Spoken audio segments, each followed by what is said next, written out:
Hi everyone, how are you? I'm Kate in Fantasyland, and this is the Bookworm Challenge where I have to read and do absolutely everything in Genshin Impact.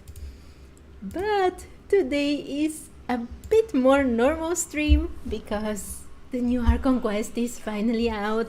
It is the Luna 3 update, and I'm so ready. Let's play. Let's start immediately with the Archon quest. I've been waiting. I updated the game yesterday and I logged in on my main account and I couldn't play it. And where is it? Okay. Wait, before I do everything like this, I need to check if my microphone is working normally. Okay, perfect. Everything is completely fine. So, Archon quest. In the shifting light of the moon, in Nasha Town, not cry. Go to the Adventurers Guild in Nasha Town. The journey so far has reached a brief pause. Take a moment to rest and check in on your companions. Hi Prince, how are you? I haven't seen you in a long time. Okay, let's go. If you haven't... Oh, it's my microphone? Yes, thank you. I also checked it.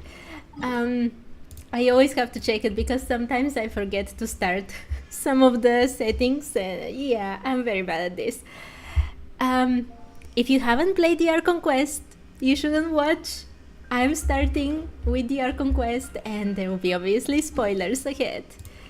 So, let's go. I can't believe it's finally time.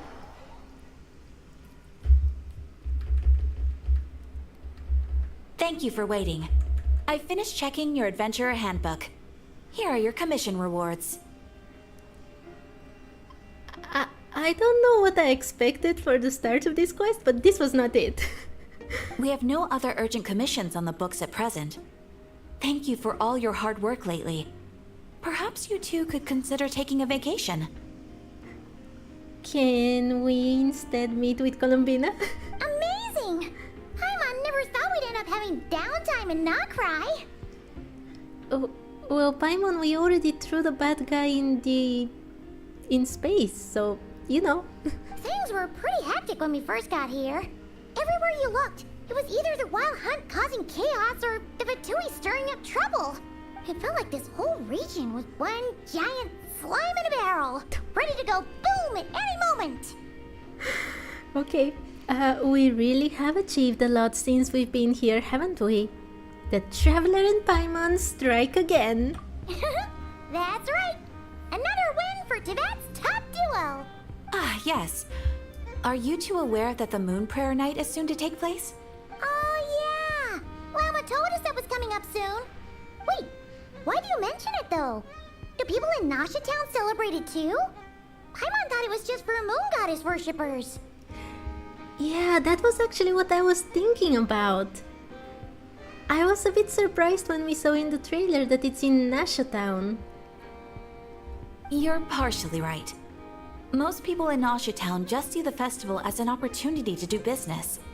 They do not concern themselves with the religious element. Ah, so it's something like Christmas, basically. Like, in Japan, they celebrate Christmas, even though they don't actually celebrate Christmas, but you see all the decorations and everything. Gotcha.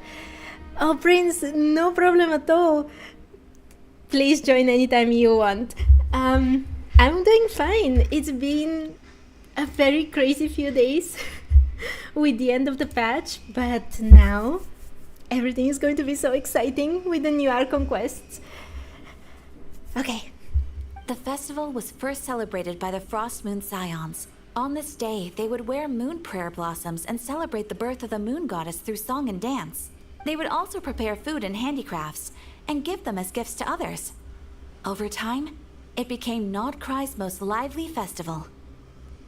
I did not think we'd get Christmas in Genshin. Oh, sounds like fun. I'm definitely up for it. Great!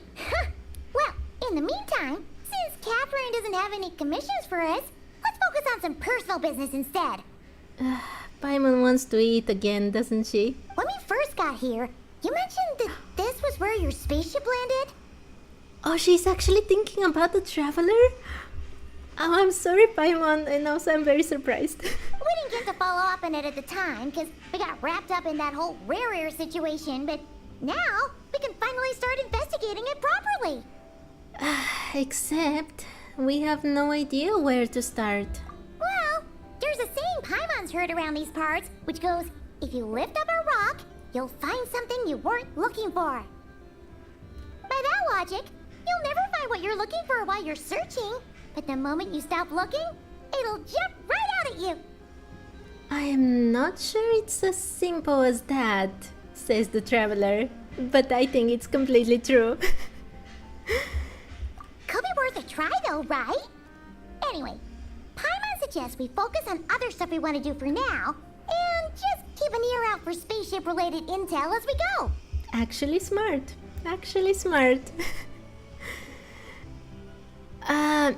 Oh yes, I did see that the Durin quest takes 5 days. It will be very tough for me, to be honest. I mean, I know that we have a lot of time.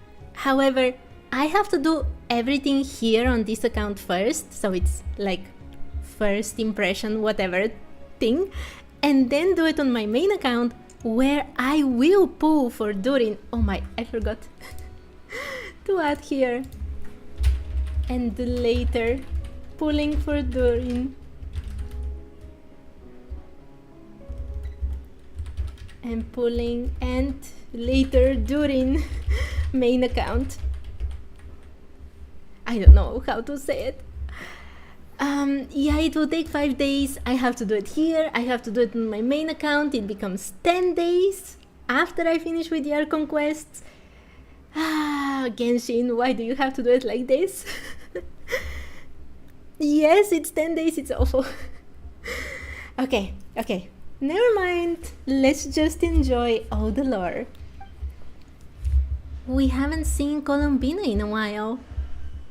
Actually, I saw her yesterday. She used a huge amount of power in the final battle against Rerir and has been much weaker since then.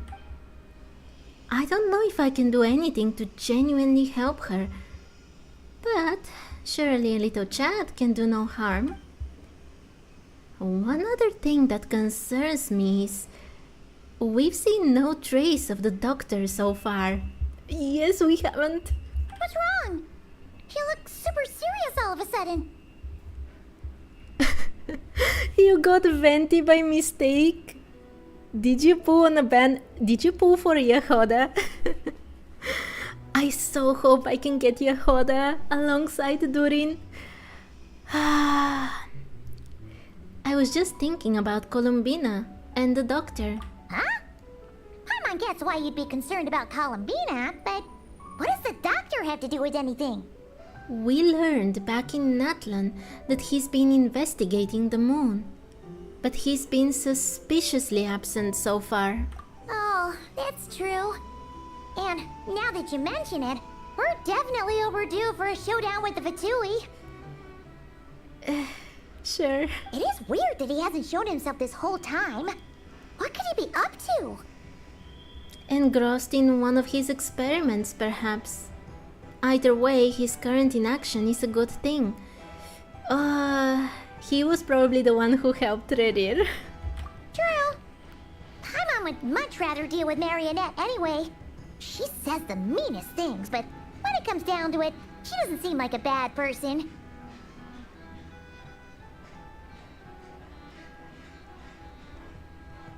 You got venti on zero pity?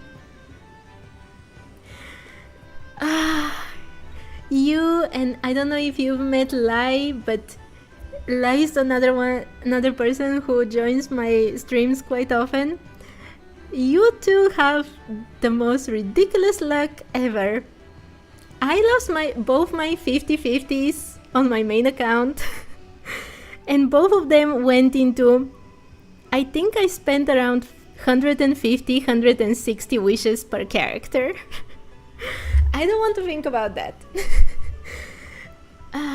Yeah, Marionette seems actually quite a nice person, to be honest. She just pretends to be tough.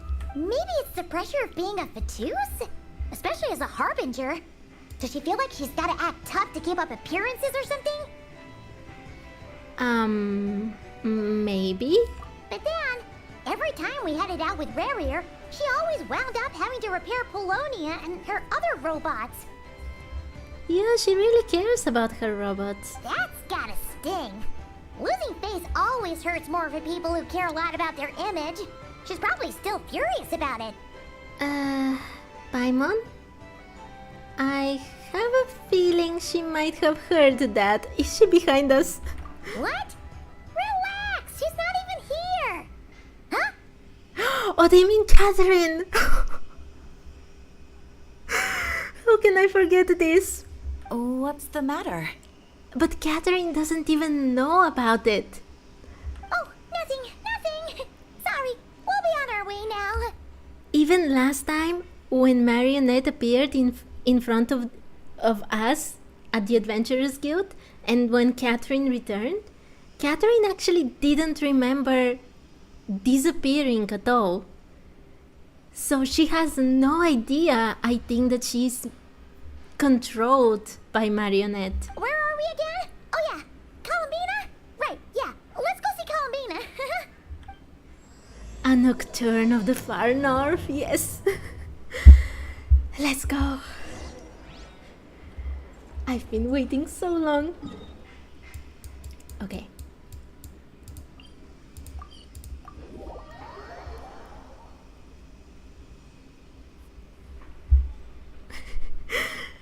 If you wanted Durin, why didn't you poo on his banner instead of Ventis? Did you just misclick? That would have been awful. Okay. Concentrate, Kate. Columbina. I love this place so much.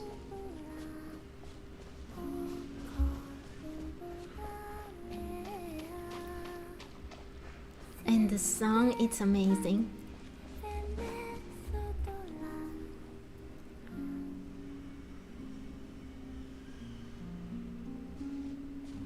Hey, she's sitting up.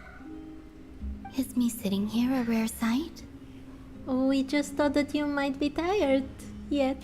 No, we just thought you'd be resting. The Traveler Dogs! Perhaps I would have been, were it not for the sudden arrival of some unexpected guests. Not that I consider it a disturbance. After all, you are the only ones who are free to enter. Would it not be a little unfriendly of me to lie down while we speak? I didn't realize you put so much thought into little things like that.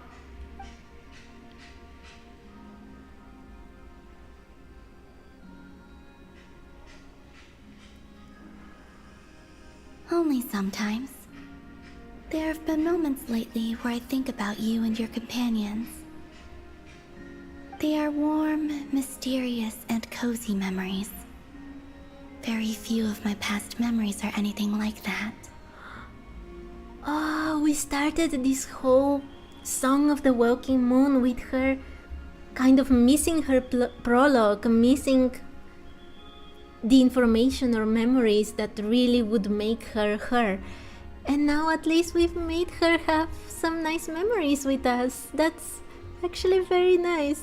They say that travelers return home bearing bags full of souvenirs. But my luggage was empty, and I believed it would stay that way. Return home? So, you're still planning on returning to the moon? Yes. This planet continues to reject me, reminding me that I do not belong here. If I remain in Teyvat, there will come a day that I disintegrate.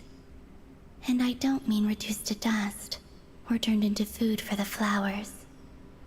I mean, I will cease to exist entirely. It's kinda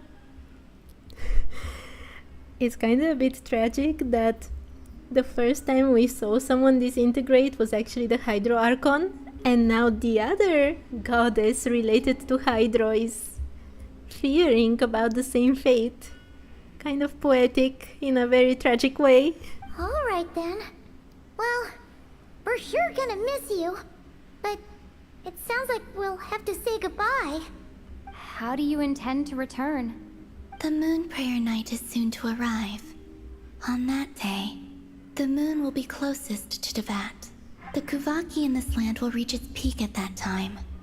I merely need to grasp the tide, and with relatively little effort. Oh, Paimon gets it! It'll work like a slingshot! You make it sound like she's gonna get blasted up to the moon. Oh my, someone is going to draw it, isn't? Don't you think so? Someone is going to draw like a rocket Columbina trying to reach the moon? If I did that, I suspect I would crash into the false sky. Yeah. I will be using a much gentler approach. But I do like the analogy. It's fun. Hi Waffle, how are you? I hope you're having a lovely day. Yes, Hydro characters are always kind and gentle. You see? She gets Paimon's sense of humor. In the blink of an eye, the time has come to part ways. It does feel that way, doesn't it? Time seems to fly fastest when you are enjoying it. I have always thought of myself as a wanderer on this earth, and it has never expressed any desire to keep me here. I think the Wanderer title is already taken, Columbina. Yet, just as I plan to depart, it tugs at my arm. Is this a gesture of affection? Or is the world mocking me? Oh. Were you hoping I can answer that? Wasn't this a rhetorical question? Yes. What? You are a traveler, so you must have a lot of experience in this area. Interesting. What would the traveler actually answer to this? Then, what I would say is, enjoy the moment. Does the traveler feel things like this? Either being rejected by the world or kind of tugged in to stay? I wonder what she really experiences. That's right! Don't overthink it! Happiness is happiness and joy is joy! The point is to enjoy it, not analyze it! I see. Then what I would say is, even though I am very tired right now, I am still happy. I can't tell from the tone of your voice. Oh, really? You don't think I sound happy? This was actually very rude of the traveler. Columbina is like pouring her heart out, you know, when she's already tired and completely depleted in terms of powers because of her fight, and the traveler is like, you must sound more happy. Hear me? I'm just kidding.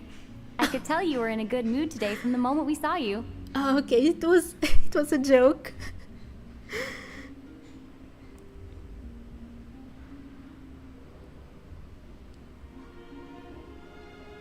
The traveler would skip the trauma and help another traveler. Yeah, probably. Ah, a joke. Albeit not a funny one. I agree with Columbina. That was not a funny joke. The traveler should go study with Saino a bit more. Anyway, I assume you're here about you-know-what. Give me your hand. Actually, it's not that. There's something else we wanted to discuss with you. Oh, then do you still want to give me your hand? Or not? Sure.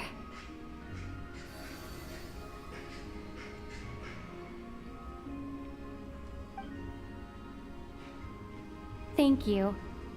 So, I've heard that in the Moon Prayer Nights of the past, people here would hold celebrations in the Moon Goddess's honor. Since you helped so much in our fight against the Rayhir of Solnari, I think you deserve a farewell party before you return home. I haven't asked everyone else for their opinions on this yet, but I'd like to invite you to join the upcoming Moon Prayer Night. Would you want to come? I've never joined a moon prayer night before. I'm not sure what I would even do. Oh, don't worry about that! We take care of everything! All you need to do is show up.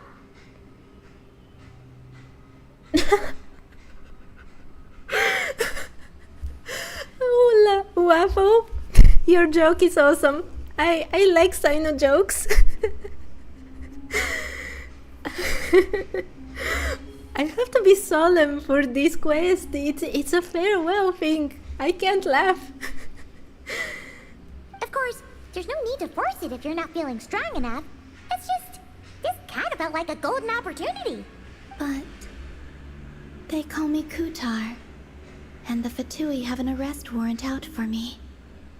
I shouldn't appear in public right now. I wonder if she can change her appearance in some way. Yeah, there will definitely be complications, but I'll make it work. You have my word. interesting. Yeah, we got your back. Well, she does. Paimon's actually not too sure what she's planning. Yeah, what is the traveler planning? All right, if you're sure. I will not refuse your invitation. Is she going to say that this is just a girl cosplaying the moon goddess? I suppose it wouldn't hurt to pack a few more sights from this world into my suitcase before finally learning what my homeland looks like. Oh, if you see Lauma, please tell her that my answer to the question she asked me is neither yes nor no. Rather, it is. There is no need. That was kind of cryptic, but sure. Guess it's between the two of you. We'll pass along the message. Bye for now. What did she ask Lauma? Or what did Lauma ask her, rather?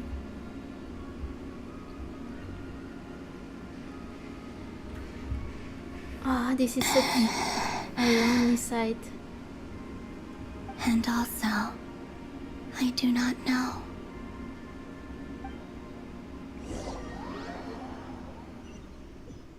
Okay, it's starting to Since get... she's agreed to join the festival, let's go see who else wants to take part. Lauma's gotta be the person most familiar with the Moon Prayer Night.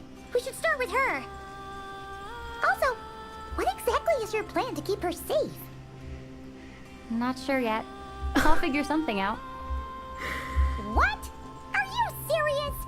And Paimon even gave you her vote of confidence back there. When did you become so sneaky? Of course, of course. Of course, the traveler has no plan whatsoever.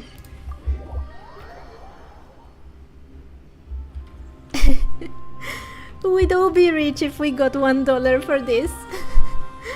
Paimon likes to promise things on our name all the time. It's so beautiful! I can already see the decorations.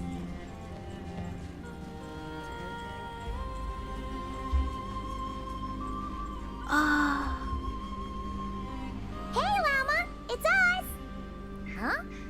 Varka? What are you doing here? Beats me. I had a bit too much to drink last night, and when I woke up, I was on Hisi Island. a true follower of Venti. Mr. Varka is helping to oversee Nasha Town's preparations for Moon Prayer Night. He is here to go over some details regarding the decorations and custom cloth designs. Right, yeah, that too. What do you mean, that too? So, preparations are already underway? Yes, celebrating this festival is a long-held tradition here in Nordkreid. On this day, the crescent moon at the top branches of the verdant crest turns into a full moon, and the moon prayer blossoms bloom with a special radiance. Our people take these to be blessed omens. It's an especially welcome event coming off the back of all that nasty business with Rare. Everyone got put through the ringer recently, and now they're looking to turn their fortunes around. The big shots in town all agree that a big, lively celebration is just what we need to rebuild people's faith in this place. No wonder Catherine said that people weren't so bothered about the religious element. That's right. It's become more of a local custom by this point. The celebrations have little to do with whether the religious stories behind this event are true or not. Even the Frost Moon Scions are eagerly awaiting the coming of Moon Prayer Night. despite now knowing that their past beliefs were founded on a falsehood. That's fair. It's a bit like the lantern ride in Liyue. It's a chance for people to enjoy themselves, not debate the existence of the Adepti. Although, in their case, the Adepti definitely do exist. We've met plenty of them in our time. Oh, one other thing. We just went to see Columbina. We went ahead and invited her to take part in the festival this time. Hope it's okay. Is it? Wait, so... You mean she agreed to it? Huh. That's quite a surprise. Then I suppose that she intends to return to the moon on that day. Yeah. Oh, yeah. It's kind of a complicated process, but basically, it's like a slingshot. She probably shouldn't have endorsed your metaphor. I understand. In truth, I had a feeling that she might make such a decision. Well, if Kuthar has decided to participate in the festival, we should prepare accordingly. Ah, Lauma, I hope you have a plan because the traveler doesn't. Yeah, exactly. She was saying how it could be risky for her to show her face in public. We were wondering if there was any way we could hide her. Unfortunately, the people who carved the statues did an excellent job of capturing her likeness. It will be very challenging to hide a goddess whose face everyone is so familiar with. Darn! We may have bitten off more than we can chew here. Nah, don't sweat the small stuff. We can handle that. Huh? Are you saying you have a plan? I did not expect Varka to have a plan. Not as such, no, but the most important thing with a festival is to keep the mood light and your spirits up. You can't go preparing for a festival with those long faces. You'll never convince anyone to enjoy themselves. The Mondstatter spirit is strong with this one. As it happens, I agree with Mr. Varka. That is still not the plan. Let's start by making our appreciation for Kuthar the beating heart of the festive atmosphere. And who knows? Once we get the ball rolling, perhaps everything will just fall into place. No! I would say that this is the most ridiculous plan on the whole of Teyvat, but it's not a plan. It's not even a plan. This is just, let's do it. Let's do whatever. Hey! Did you catch that? Llama said the thing! Or close enough, at least. What? I'm looking forward to the Moon Prayer Night already. We have a festival in Mondstadt called Windbloom, and you can always tell which couples are celebrating it for their first time by the smiles on their faces. Big, beaming smiles like their whole face is glowing. Varka always has a plan, but the plan is for others to plan it for him. Yeah. Why do they have cats, though? That's the one thing I want to ask right now. I understand all the other decorations that they have to do with the moon and everything, but cats? And I have a feeling we'll get to see that same smile on the moon goddess's face at this festival. Not quite the same, surely. Anyway, I'll take care of business in the city, but I'll have to leave the decor up to you and the Frost Moon Scions. No one else can capture that traditional aesthetic quite like you guys. But lastly, there's the final key element that brings the festival to life. Companionship. We'll take care of that part. Before you leave, let me show you something that we've been preparing. Mr. Varka had asked to see it already, so you may as well tag along. Also, I have some further questions about Kuthar's decision. Okay, Llama, we'll explain everything. Oh, Varka looks so awesome, though. Wait, can I talk with... Do they have... Oh, this moon veil doesn't seem translucent enough. I think I should take it down and work on it some more. Oh, they do have... What? What? Wait. I don't think that's what they wanted to enter into the face of the deer.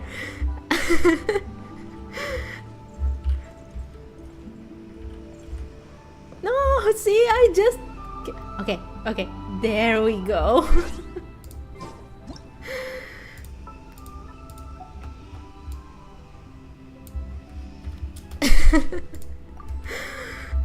Okay, never mind. I'm sorry. It's just so cute.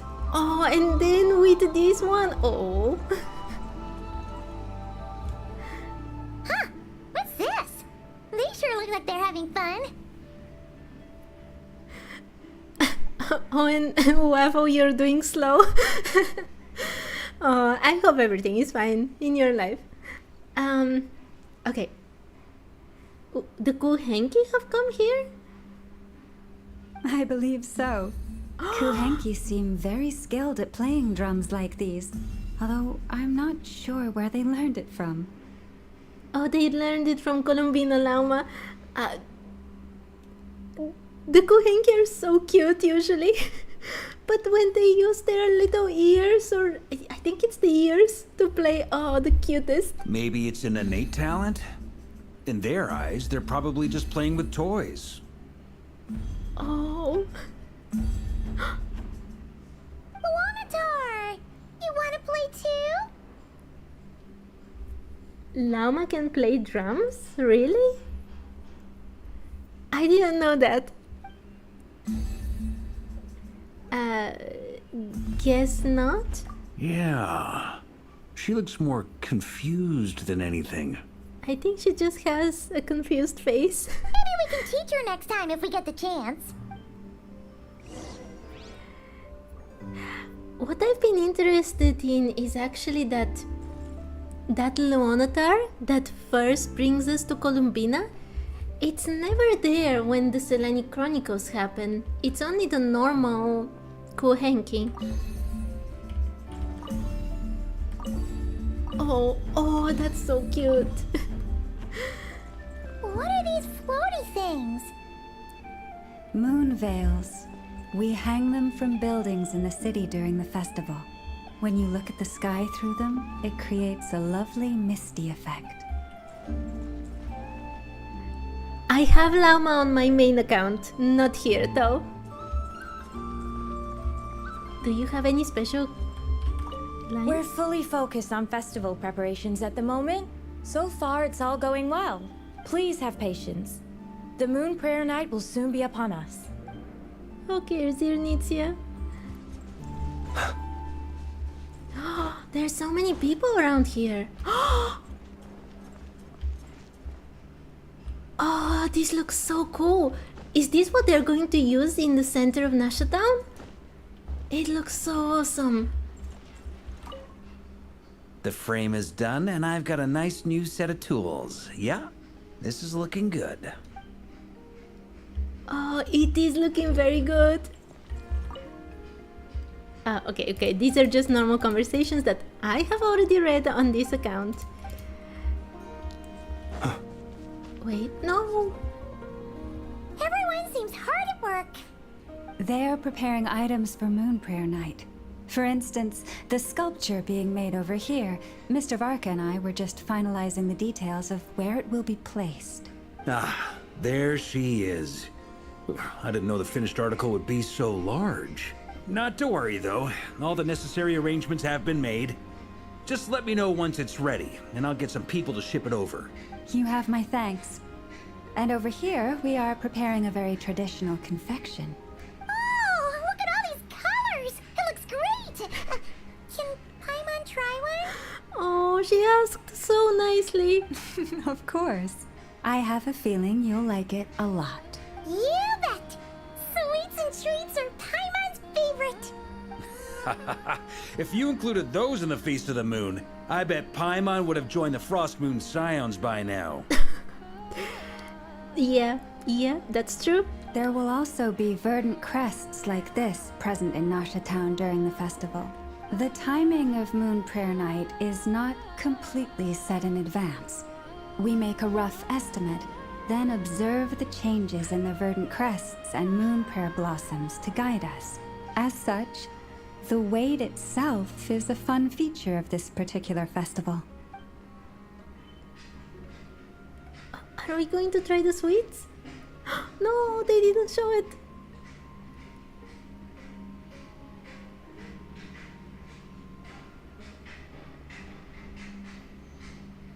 Let's talk here. To tell the truth, I am very surprised to hear that Kutar is willing to participate in the festival. I once asked her if she'd be willing to stay with the Frost Moon Scions. I could introduce her to everyone, and we could be a family to one another. She did not answer, but she has not appeared here since. I took this to mean her answer was no, but if that were the case, she would not have accepted this invitation. Speaking of answers, she asked us to pass along a message. There is no need. Ah, I see. Maybe she is right. Maybe the Frost Moon Scions of today no longer need a moon goddess. But my wish was not for her to come here and be worshipped as a deity. I simply wanted to offer her a place to stay. Yeah, but would that even work? Everyone will recognize her appearance as the moon goddess, and they will want to worship her either way. I don't think that would have worked out at all. I'm sure she believes that showing herself here might invite Fatui intervention, and as such, she does not wish to cause us trouble. That too. But what really pains me about all this is that this is her birthplace. She ought to belong here, yet no one has been able to grant her shelter. I think I'm qualified to weigh in here. When someone's about to depart on a long trip, what they need is blessings, not burdens. We should wish her the best, not make the journey harder than it already is. Anyway, she's agreed to attend, hasn't she? All we need to do is simply respect her decision. I see your point. Yes, she will soon depart after all. Our job is to leave her with some happy memories. Besides, who's to say her journey to the moon is a one-way trip? It's not like she can't come back and visit if she wants, right? Varga is so optimistic. Paimon agrees wholeheartedly. Festivals are all about having fun, so let's keep it simple. All right, I'm gonna head back to Nasha Town soon. Wanna come with? I'm guessing you have some other folks to visit there. Sure thing, let's go. Bye for now, Elma. Thank you all. Goodbye.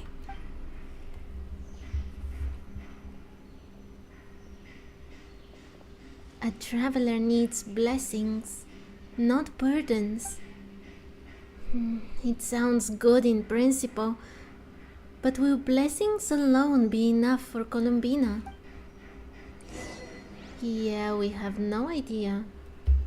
Wait, does Llama say anything else?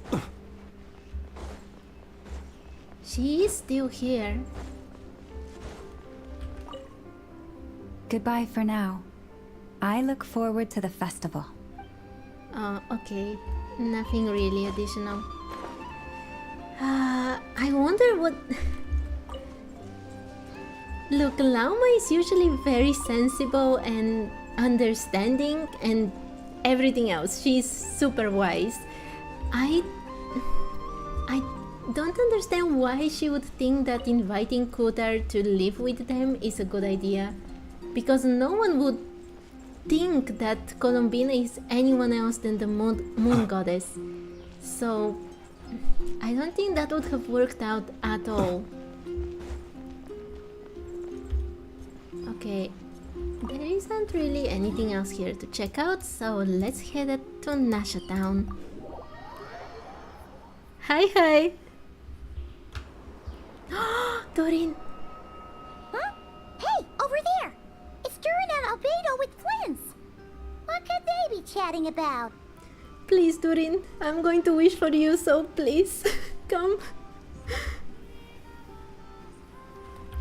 Your guess is as good as mine. Ah, Grand Master, and the Traveler and Paimon. If Columbina is wise, why she still didn't think Sandrone? Oh, I said that Lauma was wise. I don't know about Columbina. She's nice, but is she wise? Hello there. It's been a while. Perfect. We have some new volunteers for our investigation. Sorry? What investigation? Wait, let me guess. The righteous Lightkeepers are finally ready to hunt down the Abyssal Dragon? Yes, that too. Sure. I mean, where would be without defeating a dragon in Genshin? Yeah, right. Oh, wait. Why does everyone keep saying that too? Well, to be precise, the facts match, but not the causality. Wait, so I guessed right? Half right. Don't act so impressed with yourself. Maybe I can explain. We ran into Mr. Flint's north of Nasha Town. At that time, we just noticed a few abyssal creatures out in the wild, but the strange thing was, I didn't detect any traces of abyssal energy on them at all. What? Also, those are rift hounds and not the wild hunt things that we normally see in Outcry. On closer inspection, we realized that they were not real monsters, but something akin to reflections in the water, or perhaps a mirage. This is how we're going to see our spaceship. Huh? What do you mean? Like, you could see them but not touch them? Exactly. It was very peculiar. They roared and tried to attack us, but we could not make any physical contact with them. I think I've heard of things like that happening in Outcry before, but I don't know much about it. Yes, it's a known phenomenon. Mirage-like illusions tend to appear in Nodcry in the run-up to Moonprayer Night. From a distance, they appear quite real. I myself thought that Misters Durin and Albedo were locked in battle with abyssal monsters when I first arrived. But after sharing intel and investigating a little further, we can confirm that these illusions are harmless. There is no great cause for concern. I see. I'm glad that they weren't real, although we would have defeated them. All the Mirage stories I've heard are either animals, rocks, or small houses. Abyssal monsters, though? That's a first. It's a first for me, too. So I'm planning to look into it further just to be on the safe side. I intend to inspect a few more locations. What about you two? Any plans? This is the second time when we talk with Varka and other people about very important things that could be dangerous, and we talk about them in a very public area. Like, we don't care at all who is going to hear about them. Alice contacted me a few days ago. She'd like me and Durin to assist her with an experiment. Is Alice going to appear in this quest? Or in the next one? I think there are 2 Archon quests, right? Oh, I want to see her. But we lost contact shortly after receiving the message. I'm sure that comes as no surprise to anyone familiar with her. Yes. We don't know when the wind will blow. Yet when the wind blows, we will know. That, in a nutshell, describes how Alice operates. Yeah, that tracks. Yeah. Okay. Well, I suggest we investigate this Mirage business in the meantime. It's piqued my curiosity, and I'm pretty sure I know someone who will already be 10 steps ahead of us. Well said. Right? Whatever's happening in Nodcry, she always seems to be the first one to know. Let's go see what she knows. We can invite her and her staff to the festival while we're at it. Are they talking about Sandrone? Ah no, oh, my Nefer. Of course, she's the one that always knows. But when they said staff, there is only one person working with Nefer. Okay. Wait, there weren't any people that I could speak with there, right? Yeah, Durin and Albedo and everyone disappeared.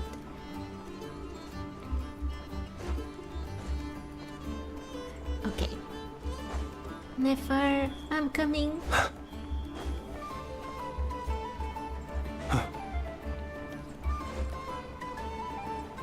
Would Nefer actually want to join? Yehuda would definitely want to come, but Nefer?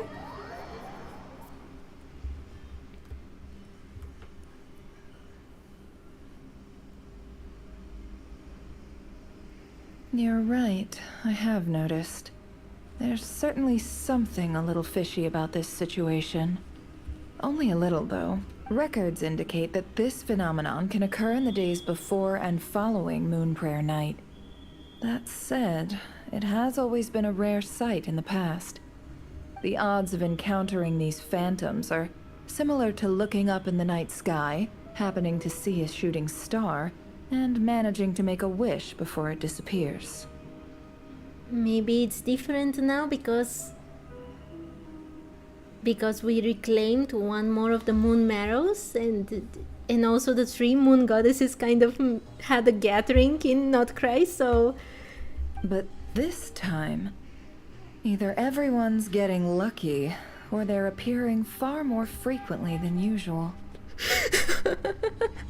You were going to make it.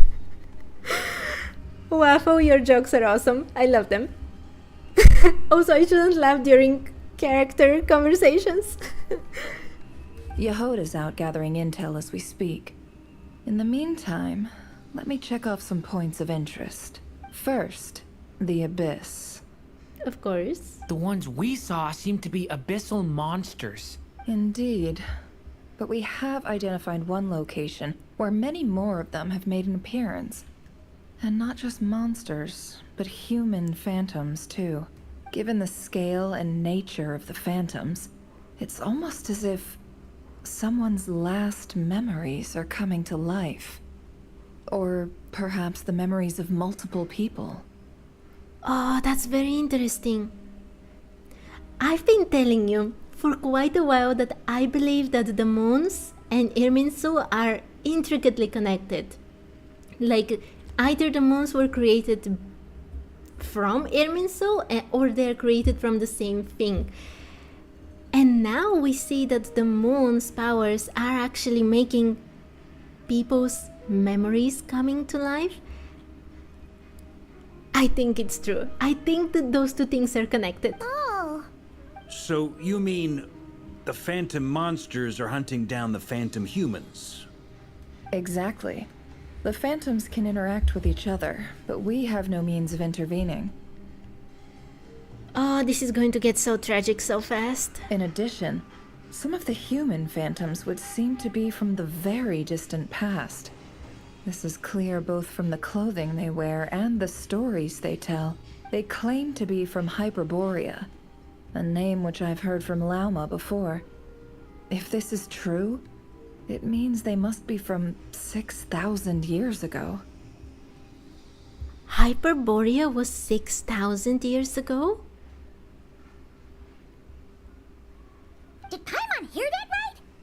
6,000 years? It sounds like this merits further exploration. Definitely. That'd be a big help. I'll leave it with you, Albedo. My knowledge of ancient history is non-existent.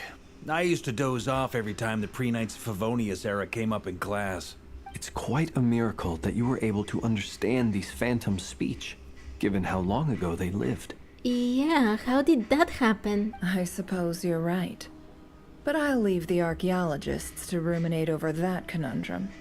As an intelligence broker, my sole interest is in the value of the information I gather. Of course. Which, in this case, hopefully means earning myself some good favor with our dear Lady Moonchanter.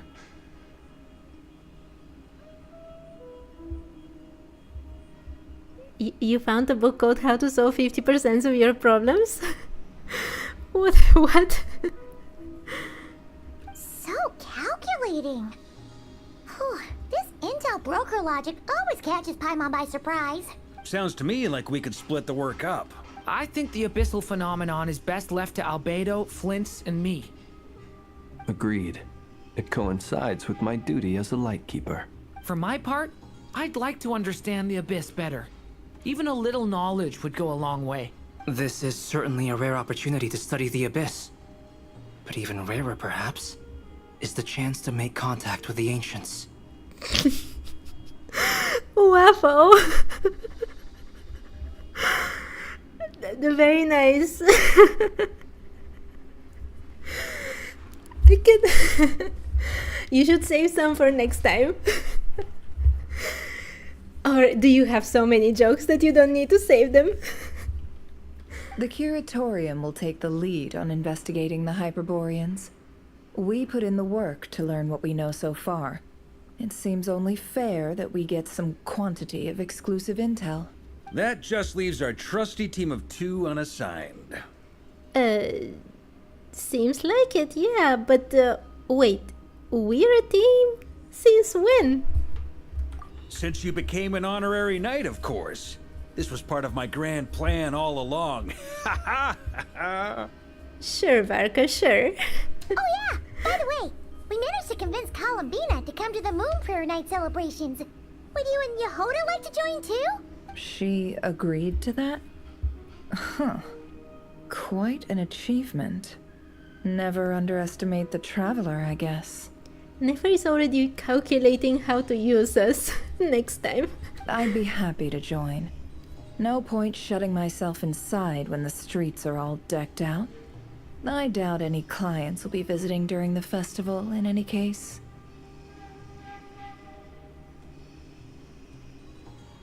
Spreading vibes? Call me Cliff? I don't get this one. And Yehoda loves a party, so I'm sure she'll jump at the opportunity. Absolutely. No. What? No. A wild Yehoda appeared. Way to contradict me in front of... Wait, no, that's not what I have bad news, boss. What happened? So many people. All right, everyone inside, quick. We are inside. More inside? This is gonna sound crazy, but hear me out. I saw one of those phantoms at Star Sand Shoal, and it was some sort of flying ship. It's already here. Like a spaceship? A spaceship at Star Sand Show. That's gotta be the one you came to Teyvat in. You said you saw the same thing through the moon marrow, right? Wait. They said that the phantoms, the abyssal phantoms and the people phantoms were kind of fighting, right? Did the arrival of the traveler kind of brought in the abyss as well? Were they escaping from the abyss and the abyss followed them into Teyvat? Or did just the arrival kind of unleash some of the abyss that was already kind of tormenting Teyvat? Huh? You already know about it? Ugh, I thought I was gonna blow people's minds. Turns out I'm the last to find out. Oh, your information was very important, Yehoda. Wait, back up. You came here in a spaceship? Now my mind is blown! What's it like on the inside? Was it like flying through space? I want to know everything! You and me both, Yehoda. But maybe that's a conversation for next time. This is still a huge discovery on your part. Yep, exactly. Huge discovery. You're the best, second best intel broker in the world. After your boss, of course. Wow. Really? Well, I don't know if I'm all that, but... Never can kill just with her eyes. Oh my... I guess that decides where we're heading next. Yes, it does. Come on, don't look at me like that. I know the spaceship doesn't have anything to do with me, but you don't want to leave me as the only one twiddling my thumbs, do you? Please? Of course you can come, Varka. I want to get you too. Fair enough. You can tag along. In that case, let's meet back here to discuss our findings once we're done. I wish everyone a productive investigation. You too.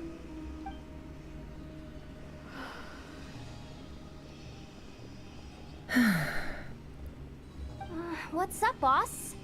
Aren't we gonna head out? Tell me, Yehoda, when did the curatorium start giving out intel for free? Yehoda is in so much trouble. Oh, sorry, boss. Okay. Ooh, in the shifting light of the moon, in Star Sand Show Not Cry, go to the spaceship's Phantom's location. As the Moon Prayer Night draws near, mysterious phantoms have appeared throughout Notcry. As you prepare for the festival, keep an eye out for any clues connected to them. Oh yes, oh yes. Wait, I can still talk with them? We can't unshare information any more than water spilled on sand can be put back in the bucket. I'll just have to balance the books some other way. She is losing her her money. Please, boss. There's gotta be another way. Who knows? Depending on what they find, maybe this will work in our favor. Please don't find me. Please. Poor thing. Oh, Yehoda, I'm so sorry.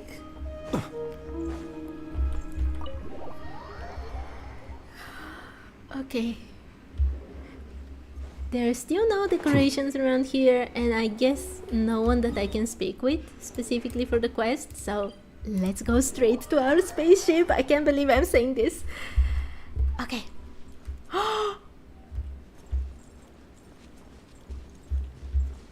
It's actually there.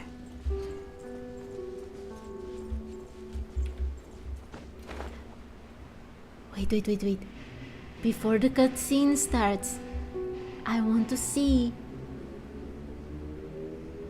Are those No, those are just Nashatown people, I think.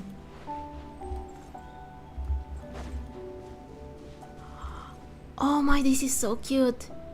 So, wait, this is from 6,000 years ago. Wait, the traveler came to Teyvat 6,000 years ago? And the same animals were here?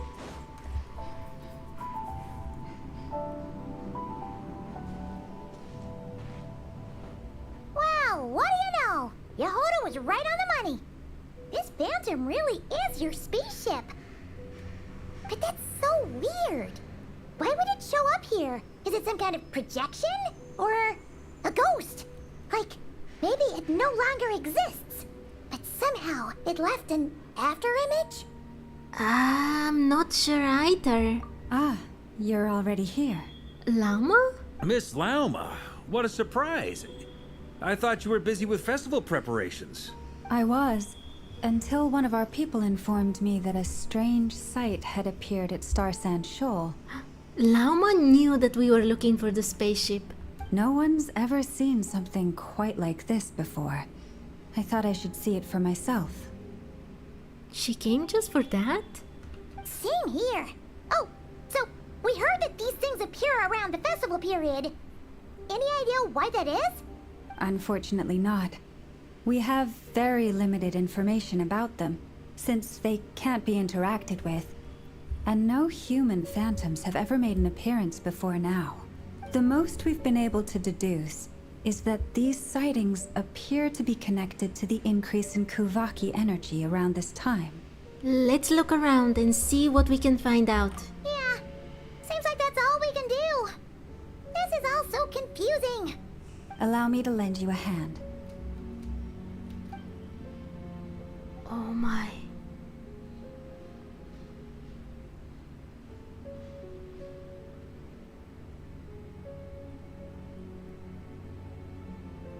Nothing?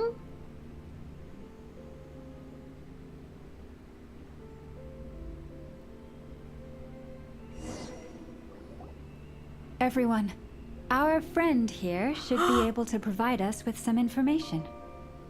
Of course! Llama can speak with animals! That's why it's actually very important that there is one of these deers here. Okay. Wait, Razorfish or Sucrose? Are you asking me who you should get or who I'm going to get? On my main account I'm getting Sucrose because I've played for 2 years and I still don't have even one Sucrose. On this account, I have not decided yet. Is that a phantom rhymehorn deer? Yes. I've heard about how the Frost Moon Scions live in harmony with the animals and can even communicate with them. That's coming in handy now, for sure. who you should get, I don't know. Sucrose is a very good character. So is Fischl. Oh, your Sucrose is C6, perfect. If you don't have Fischl C6, that's a pretty good one to get. Razor, I heard that now is pretty good, but only if you have his C6. That's the only thing I know. Okay. Yes, I understand. Then how about this?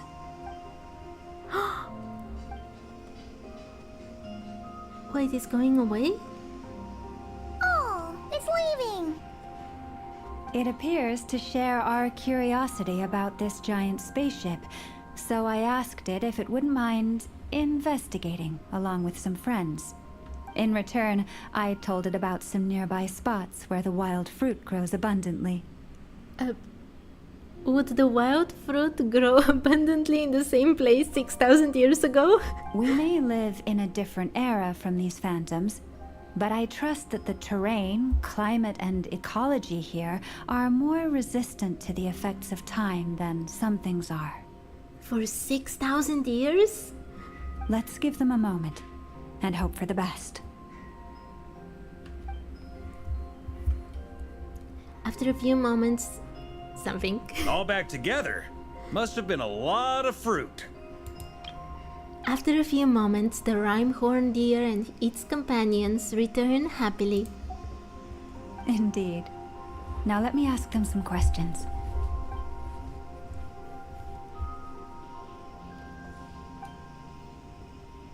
It did find a lot of wild fruit, enough for them to feast for a long while. Wait! Are we actually seeing... If you have played through the Frost Moon Scion kind of world quest chain, what was it called? Polka Beneath the Moonlight, I think? We met Ayla, and we met not exactly a ghost of Ayla, but Ayla who can see in the future and in the past and in every point in time.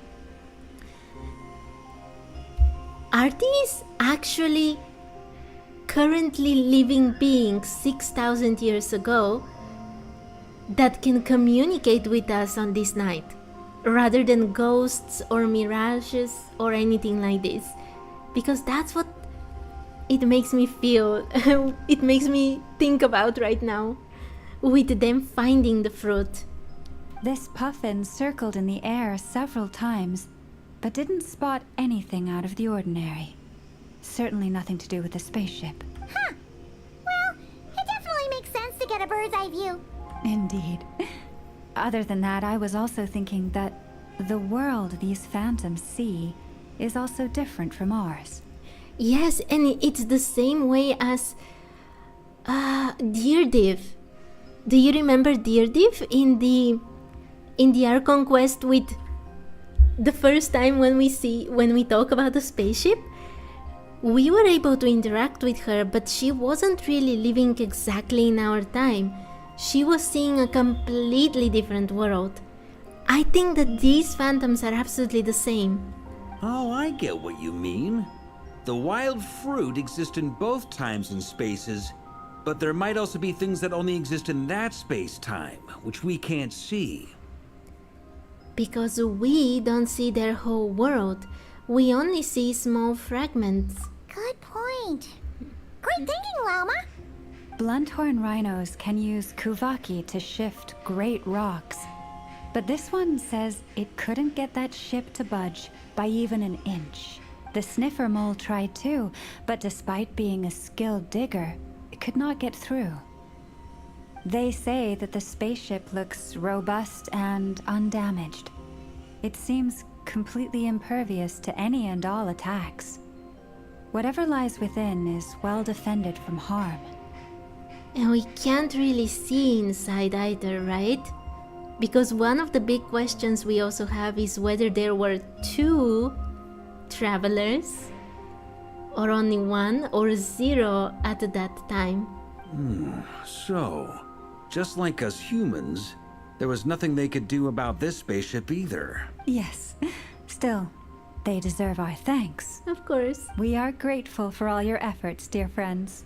Now go and enjoy your feast. Oh.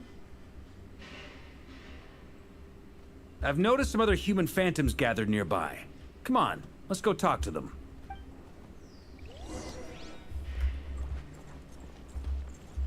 Wait, who are these people? Those illusions and those people. It's all a little creepy, don't you think?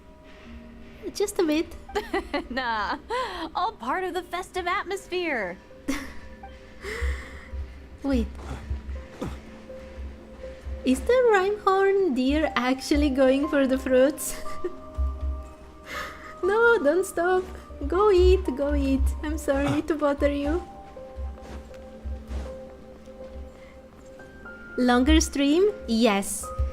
I've worked so hard yesterday after the stream and today before, so I can stay a bit longer today. As much as possible. I can't really see any specific clothing on them.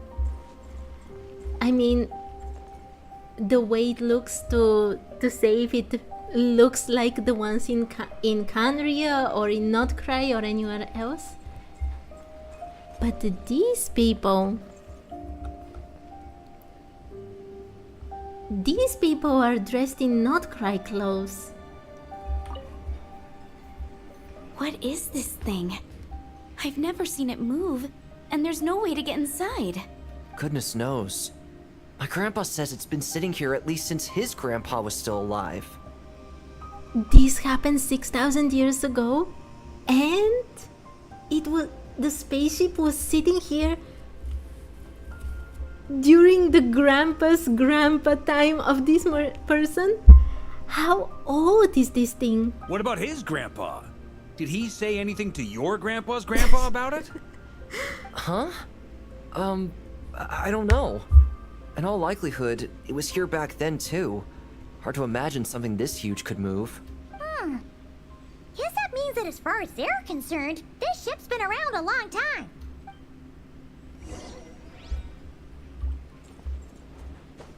No. Oh. I can't really get up on it.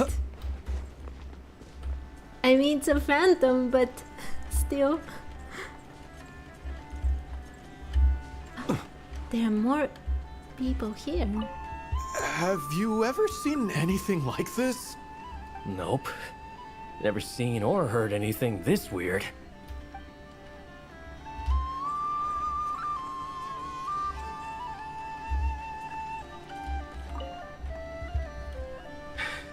Come on, brothers. If we can get even a small chunk off of this thing, it's gotta be worth a fortune. Today is the day we strike it rich.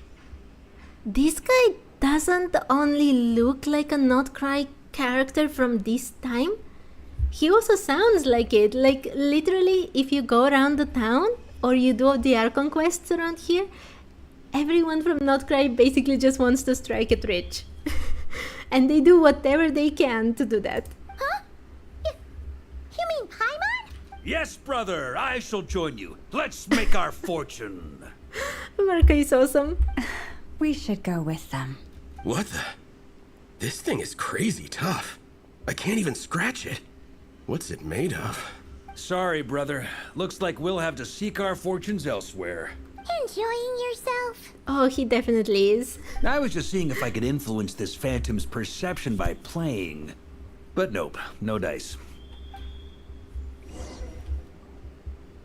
I'm sure we're all starting to build up an idea of what's going on here now that we've spoken to some of the people.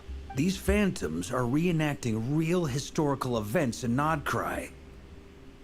They're not only reenacting them, they answer to us. I think they're actually living that moment at the current point in time, but 6,000 years ago. It's almost like we're in some kind of interactive stage play. We can talk to the actors, but the plot is fixed, and we can't influence it. It makes sense. History is set in stone. The objective facts of the past cannot be changed. that is something similar to what Sandrone said, but I'm not sure that's true though. Paimon totally thought you were just goofing around earlier. But actually, you were doing some serious investigating. Of course I was. Anyway, at this point, I think we're forced to conclude that although the Phantom spaceship is right there in front of us, we aren't going to learn much about it from these people. If only this showed the moment when my brother was searching for me. Maybe then I could have discovered why he wasn't in the spaceship.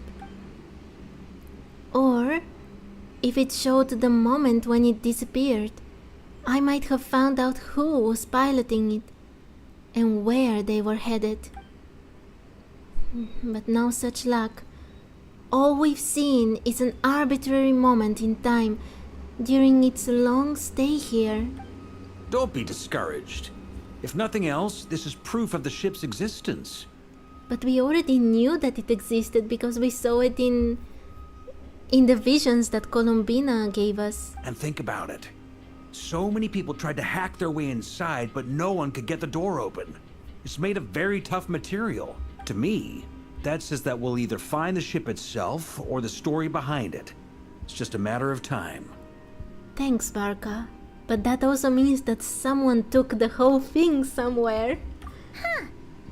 Every now and then, when Barca gets serious, he actually does seem like Grandmaster material for once. I wonder how the others are doing. Let's head back for now. Sounds good. Also, drinks are on me if Team Knights of Favonius is the first to finish. Wait, we have a team name now? Am I in Team Knights of Favonius as well? Oh, let her be on the team. You're very welcome to join. We've even got a cathedral ready for you. Isn't that technically blasphemy? You wouldn't dare make a joke like that if Barbados was in earshot. The Barbados would probably not care at all. Nah, I'm sure Barbados doesn't mind a little harmless blasphemy once in a while. What did I tell you?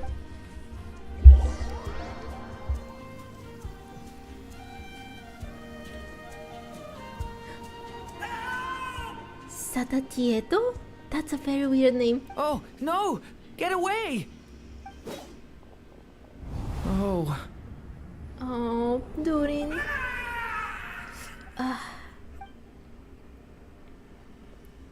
I know it's hard to stomach, Mr. Durin. But as I'm sure you've noticed, there is nothing we can do to intervene in that which unfolds before us. But we have to at least try. And try you have. But are you aware of how many unsuccessful attempts you've made now? I wasn't keeping count. He's such a pure soul. I'm afraid this is the 39th failure so far. Or the 5th if we're only counting this particular victim. There are no indications that these phantoms may be altered in any way. You seem to have calmed down a little. I'll make us a fire. You should rest and have some water. Feeling any better now, Mr. Durin? May I ask a few questions? Be my guest. What exactly are we witnessing here? What happened to those people? My guess would be that we are seeing Nodcry during the Conrian Cataclysm. Would that be accurate? Wait, but they just said 6,000 years ago. Are we seeing different points of time at different places? Because they said that the people around the spaceship were Hyperborean, and they said 6,000 years ago. The Conrian Cataclysm is only 500 years ago. And if we had seen the spaceship at that time, we would have actually seen the Abyssal sibling coming to find us. Conria. That is correct. As you know, once the Abyss senses even the tiniest crack, it floods in and spreads like wildfire. There was a time in the distant past when it permeated all of Nodcry, causing immeasurable harm. The people paid a terrible price to heal this land. Then 500 years ago, the whole of Teyvat suffered an abyssal disaster. Once more, Nodcry was dealt a devastating blow. I see. In the face of the abyssal onslaught, all were like grains of sand tossed around by a tidal wave. Be they human, fae, or god. The moment you witnessed is but one drop in a whole ocean of catastrophe. All right. I guess that answers my second question, too. I wanted to know why there's nothing I could do to help them, and that's because what we are seeing is history. That would be my guess as well. As I understand it, history and fate are not all that dissimilar. The latter may be unseen to us, but both are immutable. There it is, this line again. This is the third time they say this. But I don't think it's true. Yes. Fate was determined long, long ago. I still have a couple of other questions for you, Mr. Flint. You mentioned more than one abyssal disaster that has struck this land in the past. How can you be sure that what we're seeing is from the Conrian incident? And also, how are you able to stay so calm when you're talking about these events? From everything I know about you, you're not cold or ruthless, and you're not indifferent to the suffering of others. But he has already seen so much suffering. So he knows when there is literally nothing you can do. Alas, I am forced to show my age. I must be 600 or 700 years old by human measure. Wait, so you... One is not easily moved by history when one has witnessed the truth firsthand. I'm sorry. You needn't apologize. Your passion is a good thing to have. Treasure it, because someday you may find it in terribly short supply. Now, at the risk of offending you, I have a question in return. Your curiosity toward the abyss, is it born from hatred or because you sense its call? He has the abyss in him. I only ask because I kept a fragment of Rarir's body in my lantern for a short time. Specifically, his heart. So I know what a burden it can be to carry the abyss with you, and I hear its power growling from somewhere within you. In my eyes, your mere existence is a miracle. My honest answer is... I don't know. I don't think I have the confidence to say for certain. What I will say is the abyss is not the only issue that haunts me. Even before I became who I am today, the question dogged me constantly. Should I even exist at all? You should definitely exist, Durin. You deserve all the happiness in the world. My doubts remain unresolved. But when we fought Rarir, something became a little clearer to me. Sometimes it is the darkness within us that allows us to achieve the impossible. I certainly got the sense from your 39 attempts that you were trying to achieve the impossible. Yeah. It sounds like you've resolved to see... He and I are quite similar. Then I wish you every success. I look forward to the day of your transcension. Well, if everyone's caught their breath, I suppose we should head back. Oh, and one last thing. I'd appreciate if you kept our discussion about history a secret. It's getting so interesting. Incredibly, our separate investigations led us all to the same conclusion. Hooray for consensus! Yeah, but we barely learned anything though. I totally thought this would be the mother lode. Talking with the ancients? I mean, come on! But nope, all we got was useless snippets of conversation. And all this stuff about moons and hyperopia. What a load of baloney. Seems like people back then had a few screws loose. I understand your frustration. We found the same issue. Each phantom only showed a very brief moment in time. There isn't much value to be found in these miscellaneous fragments of a civilization's history, no matter how glorious it may have been. If there's a silver lining, it's that these phantoms are harmless to the present reality. They shouldn't get in the way of the festivities. That sounds so ominous. agrees. And not just because it's the first thing she understood in this whole conversation. You look disappointed, Nefer. Is something the matter? Disappointed? I thought she looked like she has realized something. What do you think? We all worked our tails off, but the only one to gain anything from it was you, Lady Moonjanter. What did she gain? Well, please do share the Hyperborean records with me. I will gladly inscribe them in our people's documents. Oh, duh! Yeah! That was it! Hyperborea! Hyperborea. I'm serious. Only an expert in the Frost Moon Scions and their history can turn these records into valuable research material.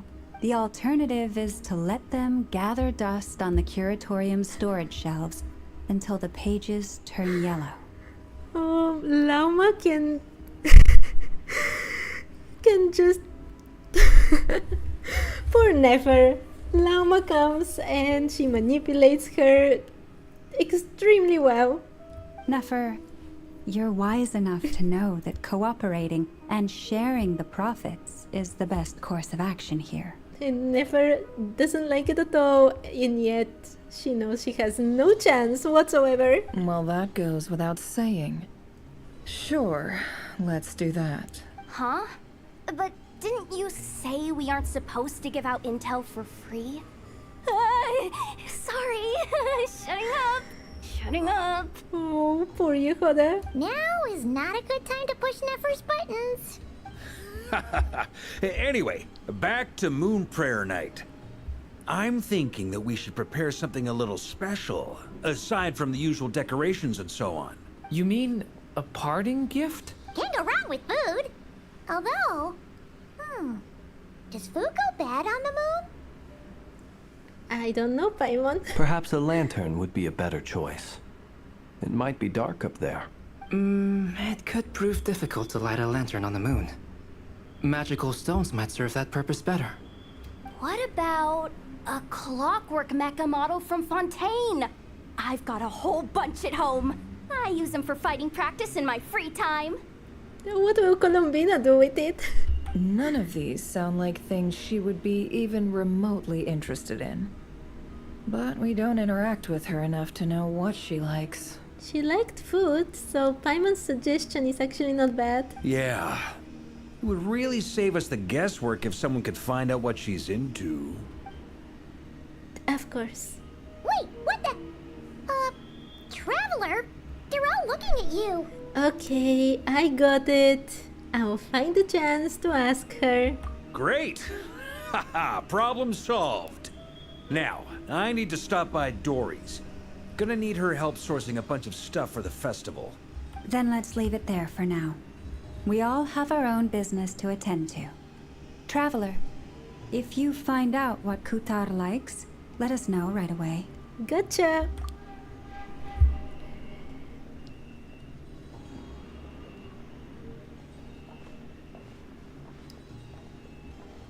Is something the matter?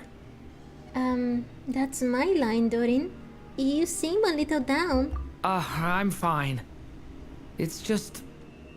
I'm still feeling a little rattled after witnessing the horrors of the Abyss. I wonder if he has the memories of the Dragon Spine Durin. Because the Dragon Spine Durin went around and played by literally destroying everything alive in Mondstadt a long time ago. And I wonder if he's thinking about this and the heart that is now within him. But it's okay. This is something I have to work through. I'll be all right. Thanks for your concern. Well, don't put too much pressure on yourself. If you ever feel like something's wrong, physically or mentally, we're here to talk. Don't forget, I'm a member of the Knights of Favonius. You can always rely on me. Come on. Stop treating me like a kid. Oh, but you're so precious.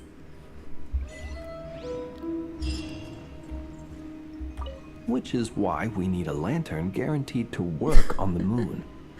Flint is not giving up. Yes, I have a few ideas, but The lantern itself is the easy part. The real issue is how little we know about the lunar environment. I wonder if the moon is like the real moon and there is absolutely nothing there. And well, from the trailer we know that Columbina actually, you know, fails to get there. But if she were able to get there and then there is nothing and no one and she's stranded there forever, that won't be so nice. Wait, you two are serious about this? Let's just say I'm intrigued by these shining magical stones that Mr. Albedo has mentioned. Oh, that's the next quest. Okay. I'll read through it as well, but first... You should get going. It's important that we ascertain what Kutar likes. Nefer is so pissed.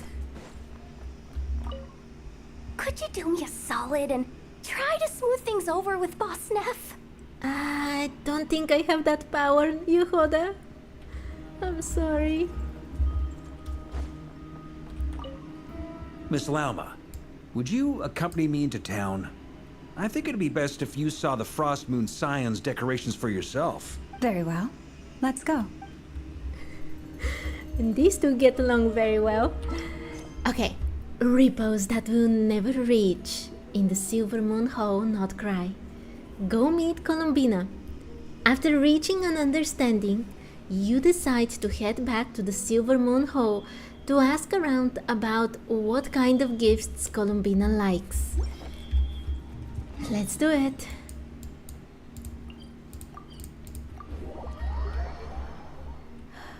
Okay.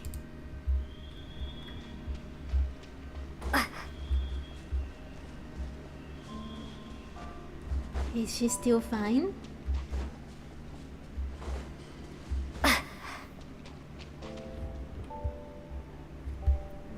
Columbina, we're back! Huh? She's not here. I can't sense her presence at all. Did something happen? Weren't there a few Kuhenki here last time too? Where did they all go?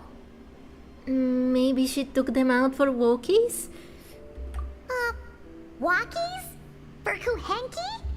You're not pets, you know. Oh, well. Looks like we just came at a bad time. Let's try again tomorrow.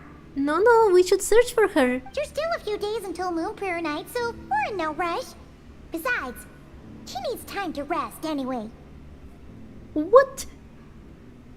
How are they not more concerned? The Fatui are looking for Columbina. We have no idea what the Torre is doing. We have no idea even if Rerir can just magically reappear after he was thrown into in the abyss. No, not the abyss, but the night sky. Fair point, let's go. No, you have to search for her.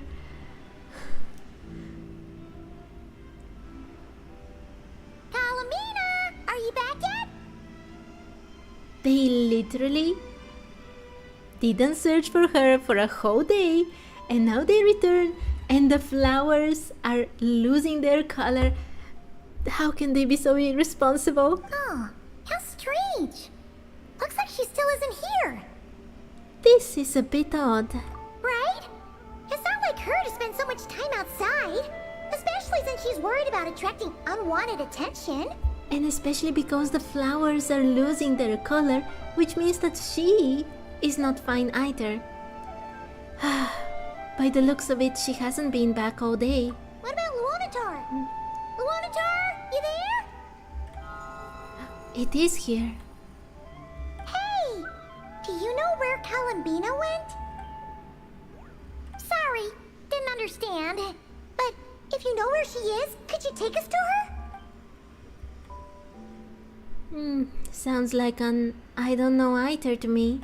Yeah, that's even stranger. Finally! Paimon, look! The flowers. What about them? Oh, that's not good news. How can they realize this so late? They change color when Columbina gets weaker, right? And they look super pale right now. Let's go. We've got to find Lauma.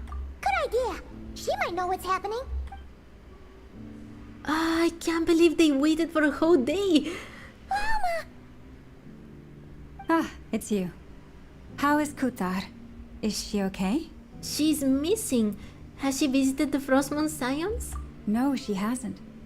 I came here to check on her after I noticed the flowers had changed color.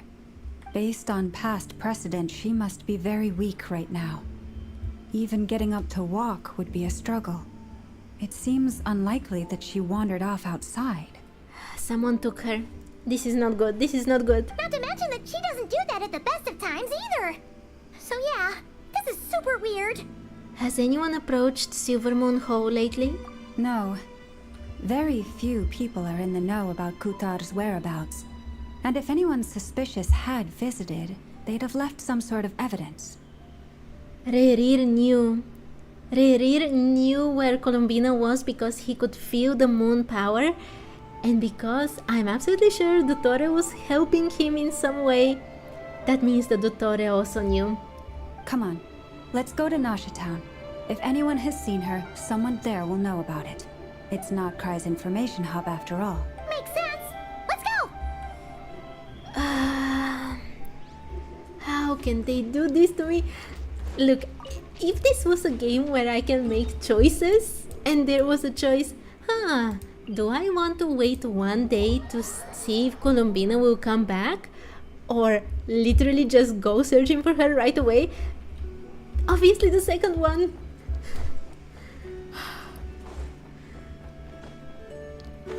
Also, this is not Nasha Town.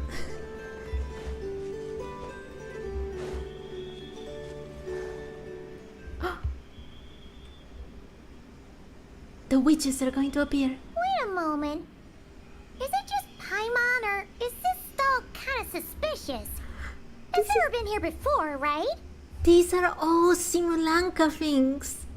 No, I don't recognize it.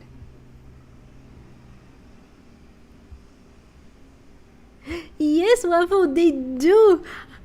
My anxiety shot through the roof just thinking about it. Alas, your free and easy adventure time is over. Now, prepare to face the final boss of Nodcry.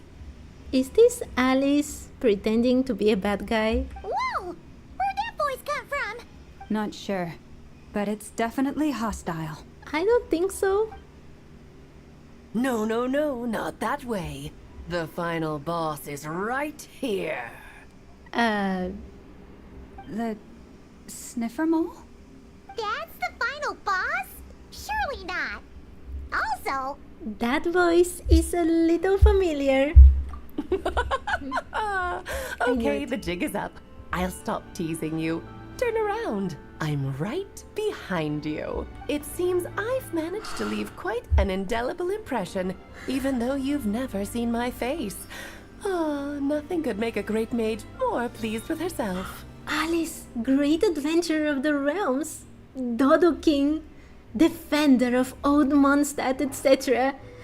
But most importantly, mother of the most adorable Klee. Oh, that's a proud mother right there. Did you notice this? She moved the camera. She broke the fourth wall.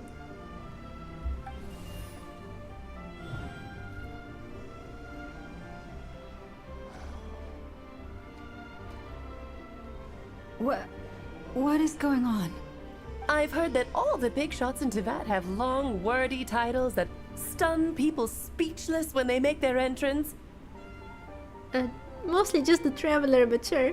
Unfortunately, none of them are affiliated with the Hexen Circle, and we ourselves keep a very low profile. The notorious name-dropping doesn't quite work for us. Still, I, for one, think I'm really quite amazing. You are. So that didn't stop me from coming up with a title anyway. Alice! It's really you this time? Not a lantern or a Dodoko, but Alice in the flesh? Oh, that's right. So, what do you think? How does it feel to finally meet me? Absolutely amazing. You look like You look just like Klee. You look so young. Oh, that's the first thing you thought. A little surprising, but that actually makes me very happy. Oh. Because that means that when Klee grows up, she'll be just as stunningly beautiful as her mother. So she's a friend of yours? Yeah. Kind of. This is actually the first time we've seen her in person. I see. Madam Mage, that was, quite a powerful entrance. I certainly won't be forgetting it anytime soon. Oh my, I love the highlights in her hair. It's so amazing. There's so many new characters I want to get and I don't have the primos for them. It's okay, Lao, but don't force it. Paimon will do the honors. This is Alice from the Hexen Circle. She's a friend of ours. And of Arcus, too. She's helped us a lot in the past. That's right. She's a good person, just kinda unpredictable.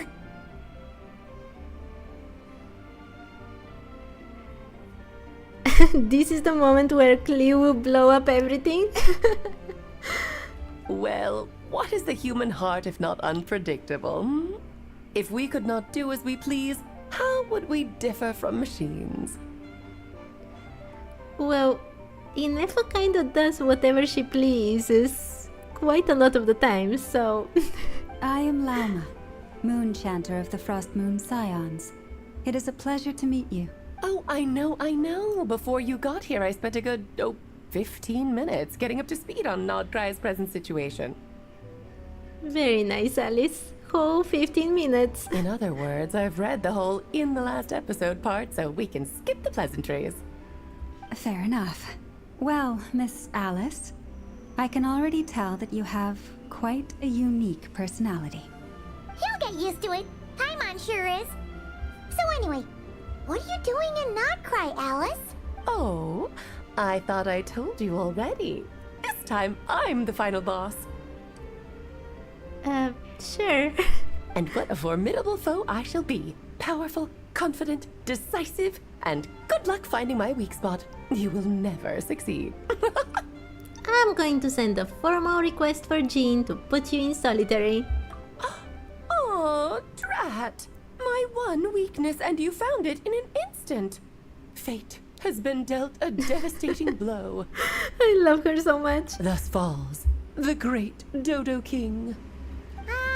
Why are you playing along with this nonsense? For funsies, of course. What's wrong, Paimon? Are you disappointed in me? Am I a gigantic letdown? No. No, it's just... you seem like a busy lady. And this is the one time you've shown up in person. Paimon figured it would be for something more high stakes than just goofing around. Oh no, she's here on business for sure. You're quite right. I'm here in Nodcry because something big happened.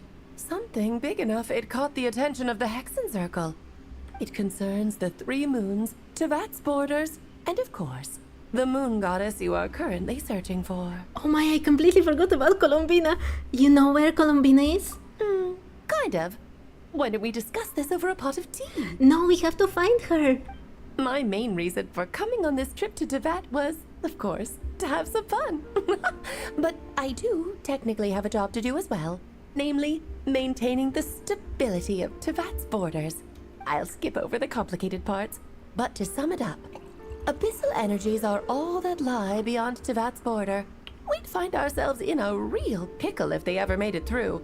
And the phantoms you've been seeing are a sign that the border has been disturbed. No wonder they tend to show up around Moon Prayer Night. Is it because the real moon is now so close to us that its power can cross the border? In part, but only a negligible amount passes through. Just enough to influence the verdant crests and so on. And as you've noticed, there has been an unprecedented number of phantoms appearing this year.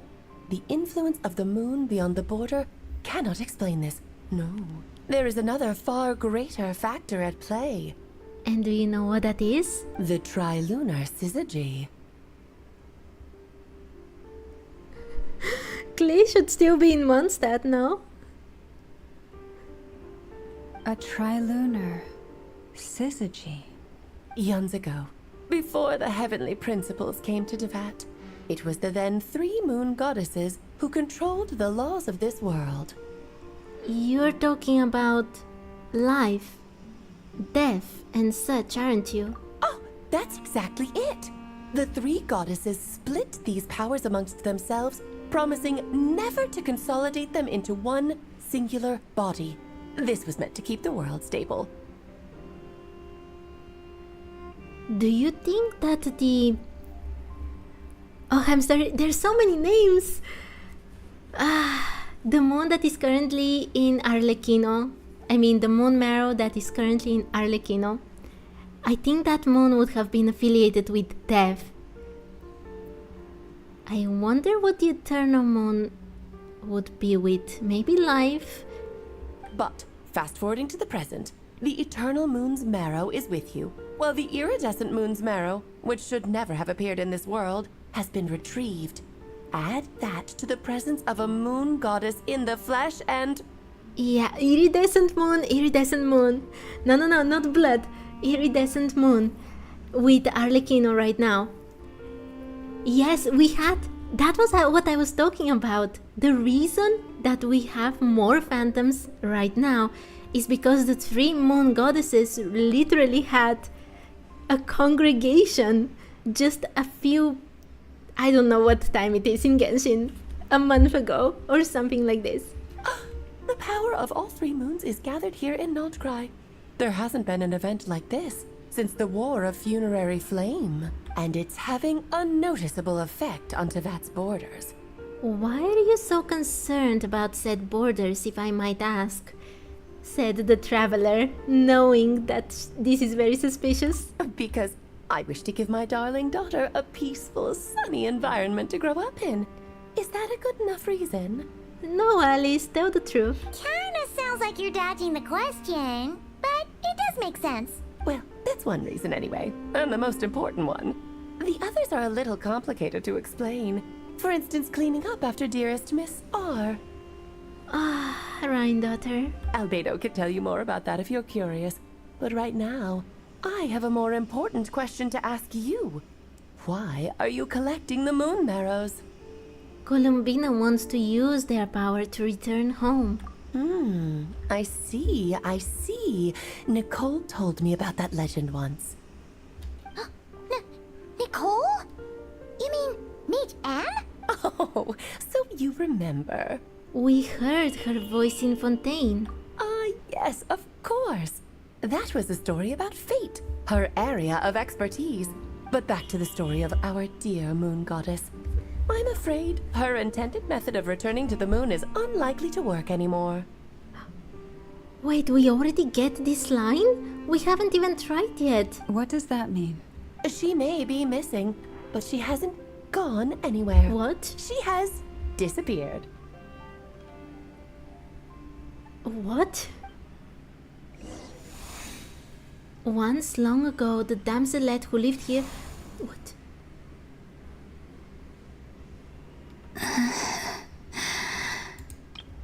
No, I wanted... No, I missed it. Oh, I can see it on the stream. Wait, I have to return a bit.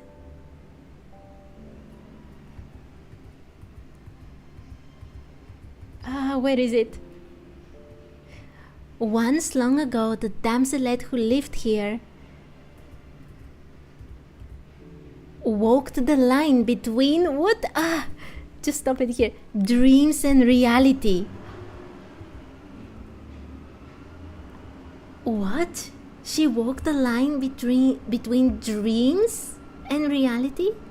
My body is so heavy. Wait, no. It's my mind that's heavy. My arms and legs are as light as a feather. What's happening to me? I feel drowsy, like I've been asleep for too long. Is it daytime or nighttime? I think I'll go for a walk. No, Columbina, don't. Look at your flowers, you're very weak, don't go out. You will never be able to come back.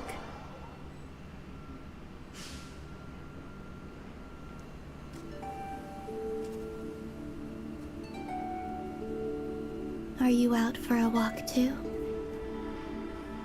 Huh?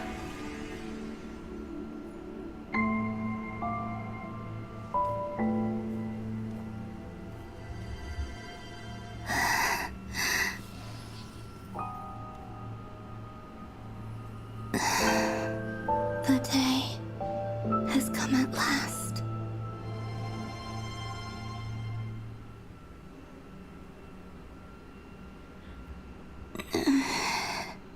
No, she's disappearing? Have I grown so weak that I can't even sustain my physical form? No. But Moon Prayer Night is nearly here. I was so close to returning home. No. I thought that it will fail because of something technical with actually getting to the moon. No, we can't let her fade. Death is near. Is this how it ends for me? Will I return to the moon after I disappear? Or...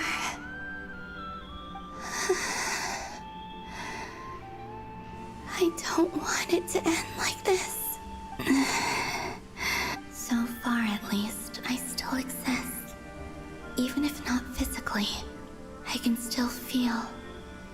No, Colombina, try to find us. But as my power wanes, I'm sure that too will fade. I suppose I might take one final look at this world. The world where I was born. No, find us. I'm sure that the traveler can think of something.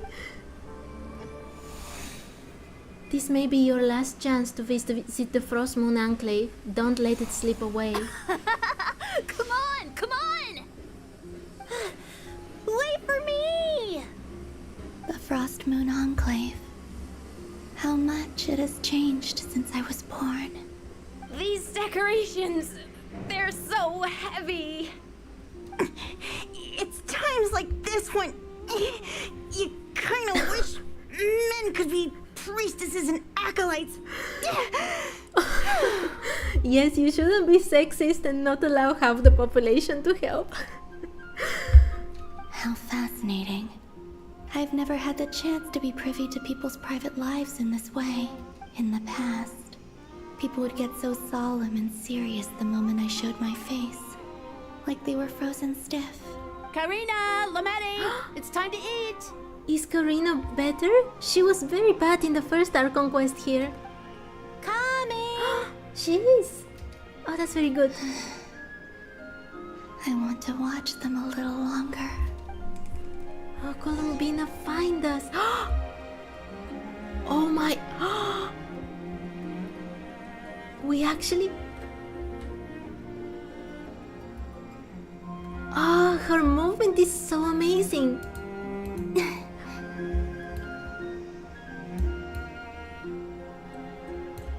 Oh, this is so...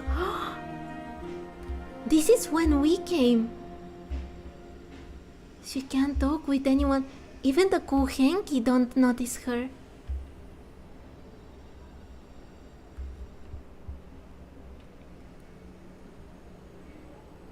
So just fill these balloons with air, right? Yep. Try a couple now to test things out. The rest can wait till Moon Prayer Night. Think fast. Breda! Teasing an acolyte of the Frost Moon Scions? Surely that's a punishable offense. Oh, they're not so awful nowadays. Take this! Huh? Alright, enough horsing around. Lady Liyue gave us a task. We should get back to it. The task is just to check that the balloons don't leak, right? Doesn't matter if we fill them with air or water. Yeah. Okay, you got me there. And you got me there. But still, we can't use all the balloons before the festival even starts. We won't use all of them. And as long as Lady Liyue's trusted acolyte doesn't snitch, this can stay as a little secret between friends. A couple more can't do any harm, right? Oh, you menace. Then think fast. Why are they... Okay, in terms of storytelling, this is awesome. A bit of light-hearted fun in the middle of something extremely tragic. Oh, Columbina. Is pumping a balloon full of water really so much fun?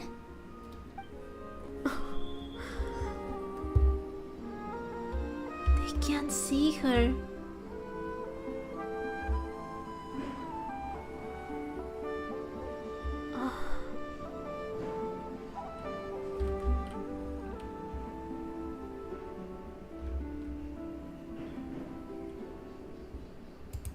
I'm sure you're both tired from playing all day. Come on, eat up. A plain, humble meal. That has always been the way of the Frost Moon Scions. Huh? How come Lamatti got a midsummer berry dessert? Oh, I always get Lockaberry. Then switch. I don't mind sharing. You can have a bite of mine if I get to have a bite of yours. They're sharing food? I've never shared food with anyone before.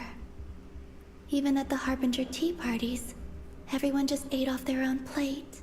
And when I couldn't finish my food offerings from the Frost Moon Scions, they'd leave the leftovers out under the moonlight for the animals to claim. Hey! That was 2 bites! Then you can have another bite of mine. Oh, you too. Oh, don't fret now. Here, have some of Granny's too. So this is what it means to be family. Yes, Columbina, that's why find us and we'll find a way to undo whatever is happening, please.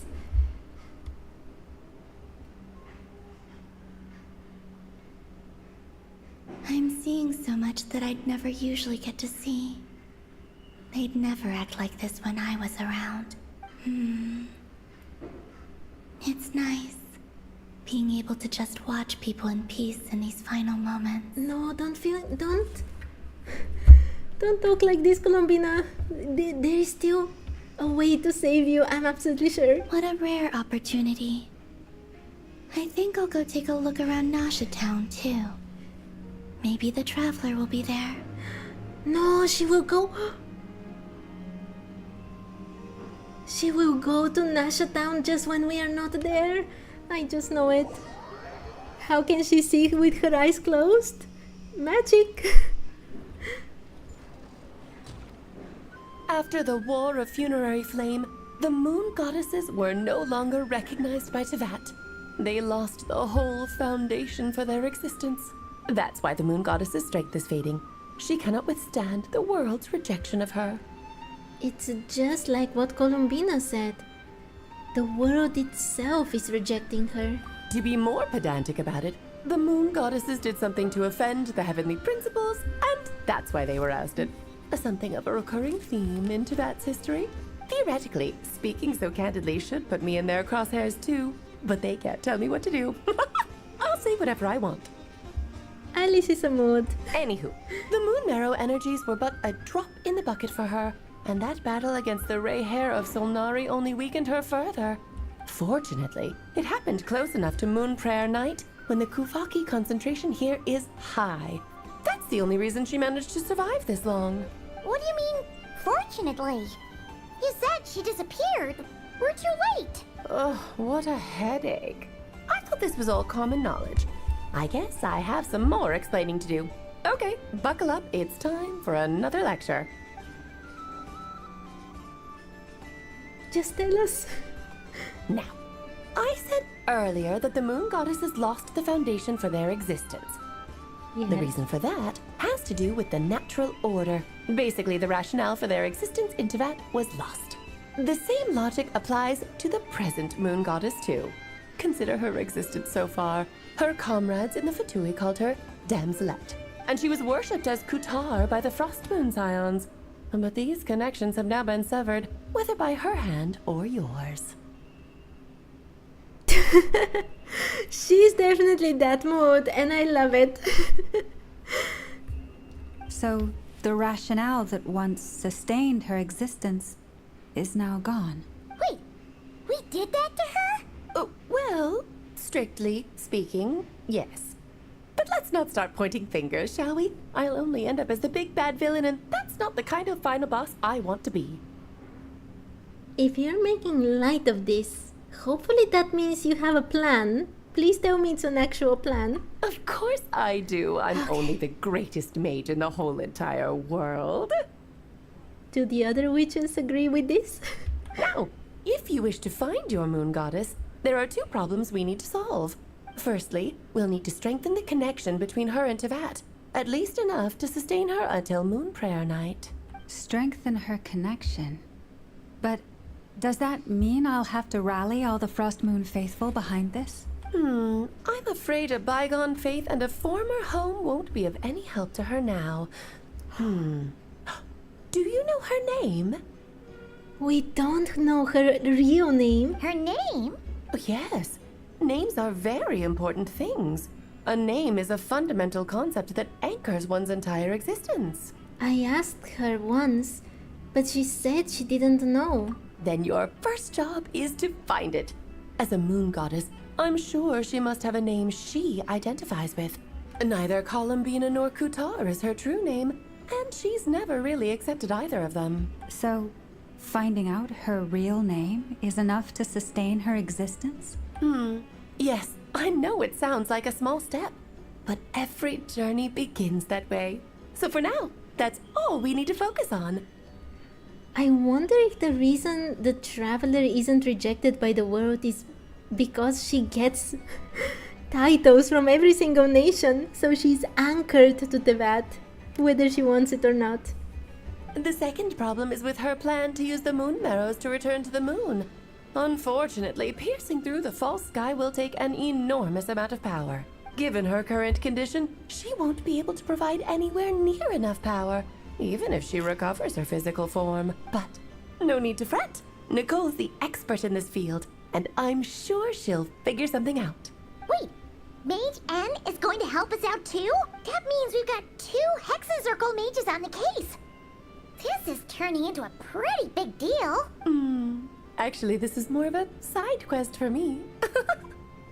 Yes, Alice, we know that you have so much hidden. Please share it with us. Like you said, I'm a busy lady, so I can't stay for too long. I'll have to return to Teyvat's border soon. Thanks for telling us all of this. That's the upside you get for looking out for my little Klee. Hopefully that will incentivize you to carry on keeping her company in the future. Anyway, jokes aside, you'd better get moving. It will take quite a miracle for the moon goddess's consciousness to hold out till Moon Prayer Night. Oh, I suppose I might as well tell you where Nicole is before I leave. Off you go now. Time to meet your new friend. Oh, yes, and a little suggestion. Don't forget to mind your heads. Oh, what? What? I wonder how Durin's doing. I should really go see him before I head back. You really are super busy. I most certainly am. There's so many children I have to keep tabs on just in Mondstadt. Durin, Albedo, Venti, Varka. There were some unexpected names in there. Klee didn't make the list, huh? Of course not. Klee is my pride and joy. I have no qualms about her, because she's the best child in the whole wide world. I think Jean would disagree with you, Alice. Yep. Klee's a little angel. I'm glad you agree. Well, all the best. See you when I see you. And she's gone. She left in a hurry. Yeah. She didn't pack up her stall. Should we handle it for her?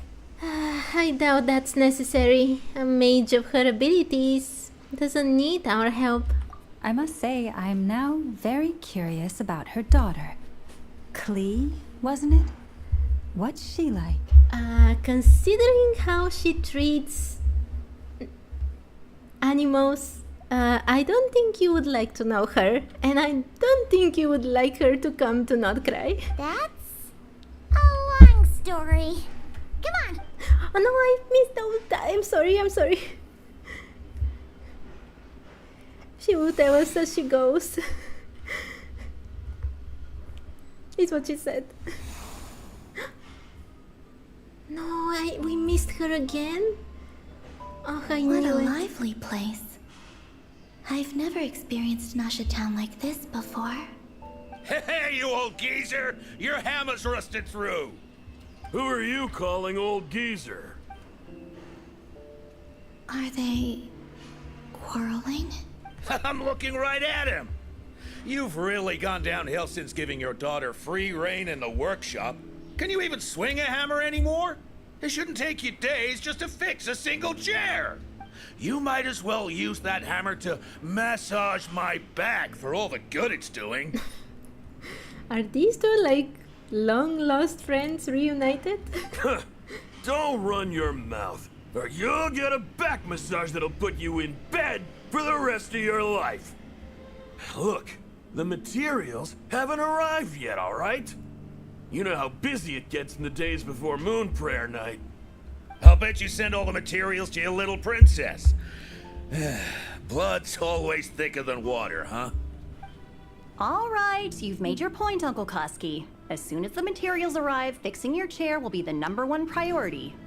And Dad, if you've got time to chat, why don't you lend me a hand, See? Lolka knows what the score is. I guess they're friends. But the way they spoke to each other was so ugly. Oh, Colombina. Then again, it wouldn't be the first time I've seen something like this. Columbina! Sing outside my door in the middle of the night one more time, and I'll unscrew your vocal cords. You hear me? Oh, Sandrone.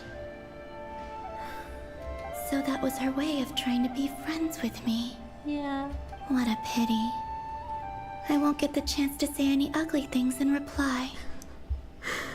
Oh my, but she... Colombina was so... innocently... Well, innocently saying the meanest things possible to Sandrone. I think they're square. Okay. Oh, I love how she moves.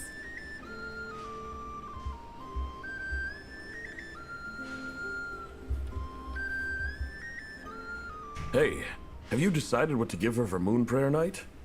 I sure have. She's gonna get the surprise of her life when she's least expecting it. Then I'll whip out the ring and pop the question. The surprise of her life. What a fun turn of phrase. Colombina, I don't think you understand what they're talking about. Cool, I get the picture. You can spare me the gushy details. Ooh, looks like we have a customer. Hello there, ma'am. Would you like some Moon Prayer Night candy? Really? Oh my waffle. I'll get to it. Huh? Is he talking to me? Can he see me? Oh, he can't. He's talking to someone behind you, Colombina. Here you go. Oh, that's the saddest thing. Wait, what?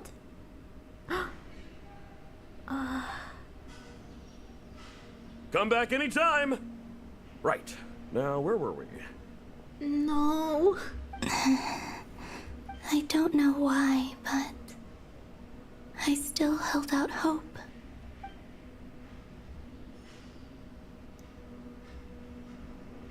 The most important thing right now is to find that mage.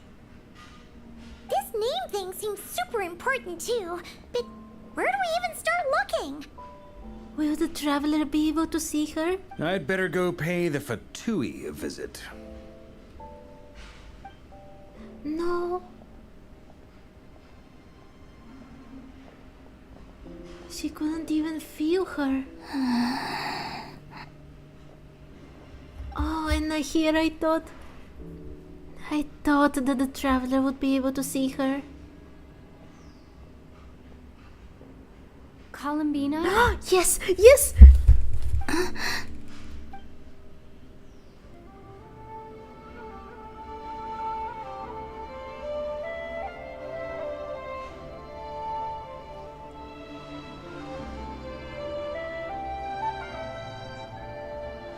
Traveler? What's No, Paimon, no! Wait, she only felt her but she couldn't see her? No.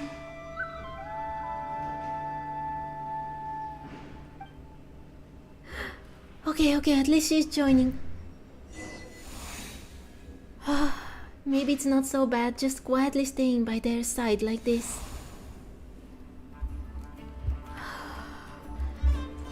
This quest is going to give me a heart attack. Okay, still the same quest. I don't need to read it again. Where do we go?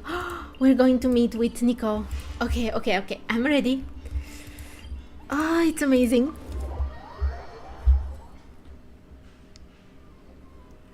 Where are they going?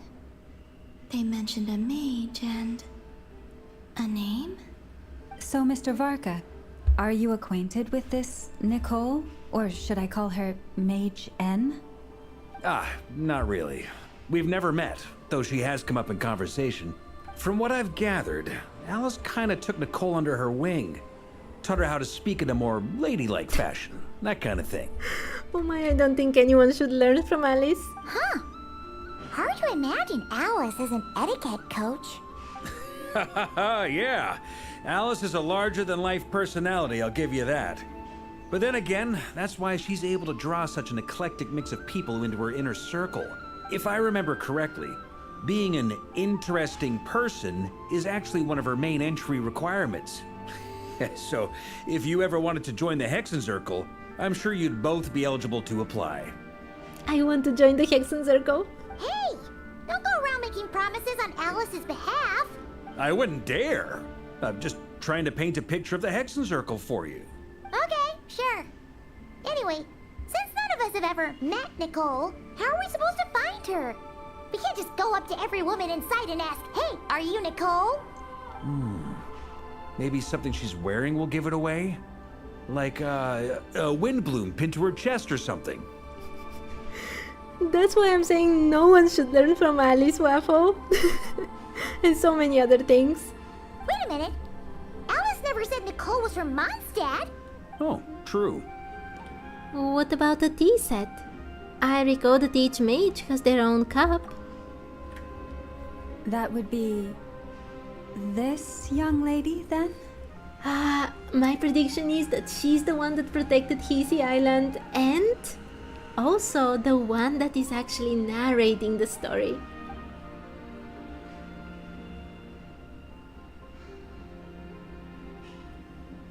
Oh, she looks so awesome. Sorry to disturb you, but are you Miss Nicole? Varka, Knight of Boreas of the Knights of Favonius. Alice might have mentioned me before. Oh, Nico is going to say no. I knew it. Have we got the wrong person? Sorry. Well, this is awkward. When I shook my head, I meant, no, Alice hasn't mentioned you before. I told you so. Huh? Where is this voice coming from? My apologies. For certain reasons, I am unable to speak. This is the only way I can communicate with you. It might take some getting used to, but I hope you can understand. Hey, it's fine. I'm more shocked by the fact that Alice never speaks about me. Oh, poor guy, his pride was hurt so much. As for you two, we have crossed paths twice before, but it is nonetheless a pleasure to finally meet you. It's really you! Thanks for all your guidance in the past. You're quite welcome. This time, things are different. We have reached the unwritten pages of the story. You might say that we stand at the crossroads of fate. Now then, allow me to formally introduce myself. My name is... Nicole, the unappreciated master sculptor, the immortal literary giant, if only they'd write, and the silent angel, yet also the orator, the instant they utter a word, etc., etc. In summary, to remain silent is to be the observer of the world. Oh, she looks awesome. No. stop. Alice, I can't believe it. I had a whole speech prepared. I'd agonized over every single word. She always picks the worst moments to ruin other people's plans. I'm so sorry about that. Alice took the liberty of devising some bespoke self-introduction magic for each member of the Hexen Circle. I can't believe Alice was so jealous of how the Fatui Harbingers are introduced to us that she was like, I can do it even better. But I could have sworn I deleted all of the triggering conditions for it. How did it bypass everything? Oh gosh, this is so embarrassing. We can still hear her, right? This is a very different side of Nicole than what we're used to. Is she not used to face-to-face interactions? Don't worry about it. We've seen that introduction magic once already, so it wasn't too much of a shock. Wait, also, if this is introduction magic, who is the one who prepared it for the Fatui? Please go on, Miss Nicole. We'd love to hear what you have to say, or, well, communicate. Huh? Are they talking to this lady? But... Columbina can't hear her? Will you all promise to forget that horrendously embarrassing introduction? Sorry? Embarrassing? When? Among the words that hopped out just now, I saw... Angel. Yes. My name is Nicole, and I am one of a very few angels who have retained both their preferred form and their power. The Traveler and Paimon should be no strangers to this concept. There is another of our kind in Natlan. They call her the Lord of the Night. Yes. Alright! Paimon remembers her! But we've never seen her in person. Yes. Well, I have retained more of my power than she. It's because I don't have a long-term duty to fulfill. To be more specific... no. We'll be here all day if I get into the specifics. Moving on. If I'm not mistaken, you are here because you wish to learn how one might reach the moon beyond the sky. Actually, we're here for Columbina's real name? That's right. Is that something you can give us any guidance on? Yes, I do know a way. It began with the Hyperboreans, who lived after the War of Funerary Flame. Blank looks. Maybe I should start with the background of the war, or maybe not. It shouldn't be an issue. I'll fill in the gaps for you when we have more time. Anyway, after that war ended, the three moons retreated to beyond the false sky. What was Columbina doing? The Hyperboreans were humans I once aided. They accepted the civilization and creations bestowed upon them by the angels. I was wondering... During the trailer, we saw phantoms with these strange hats, and I was wondering if they would be from Canaria, but they were actually Hyperboreans? They have a very unique design. But despite accepting many blessings of the angels, many among them still held on to their faith in the moons. They were reluctant to accept the new order, even after the War of Funerary Flame. They sought to contact the moon goddesses beyond the sky and receive their guidance. Is Columbina trying to play with the animals because she can't hear Nicole? But all three had passed away by that point. This mage has a unique method of communicating. Is she talking about the moons? Yes, but they did not know. And so, still they prayed for the moon goddess's mercy. After building titanic structures that consumed vast amounts of Kuvaki, at last they glimpsed the moons and heard their voices.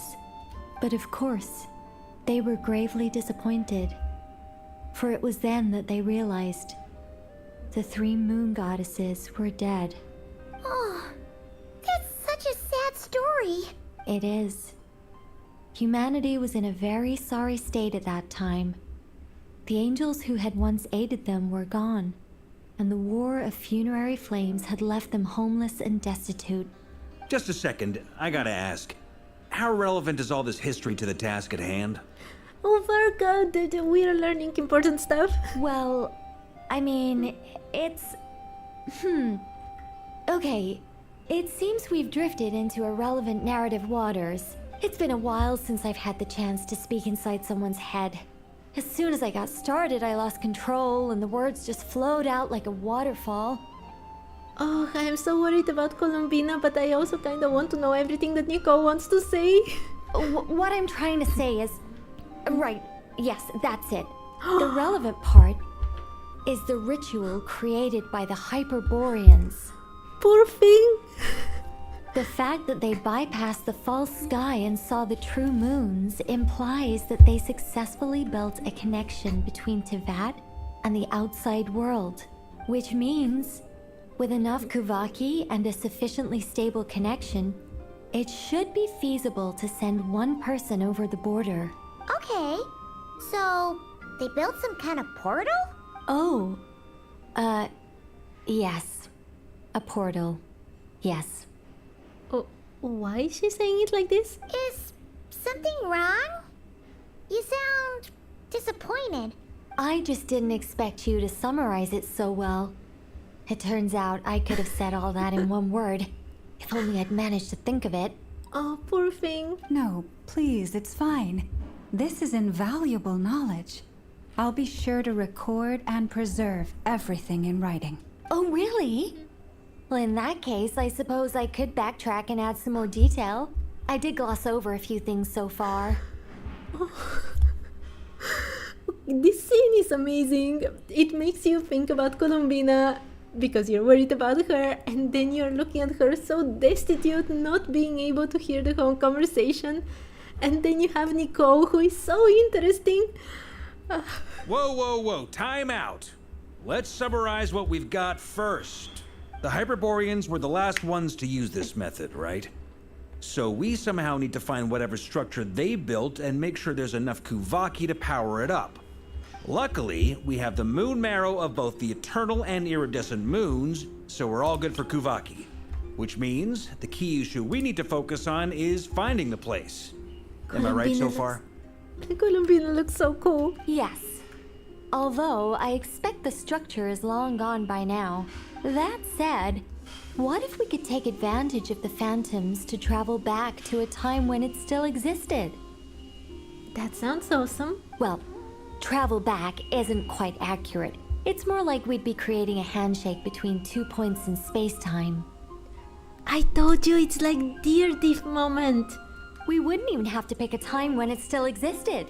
It could just be a time when it still appeared in phantom form via projection, or we could project our own phantoms, fold them together, and... You look lost. Was that too hard to follow? No? Yeah, things got a little, technical there. Paimon's brain is reaching capacity. Alright. Let me think about how to put this more simply. Okay, got it. Over the next few days, I'll search for phantoms that we can use. Once I find one that meets the criteria, I'll let you know and we'll regroup. By completing certain rituals, specific individuals will be able to enter the phantom and make it to the Hyperborean structure. If everything checks out, and it looks feasible, we'll just need to wait for Moon Prayer Night, and we can send the Moon Goddess back home. I'm really skimping on the detail here. Is this making any sense at all? But we still need to know her real name, right? I think so. For now, we'll just wait to hear from you. Yes. Basically, yes. Great. Counting on you. In the meantime, we'll focus on finding the Moon Goddess's name.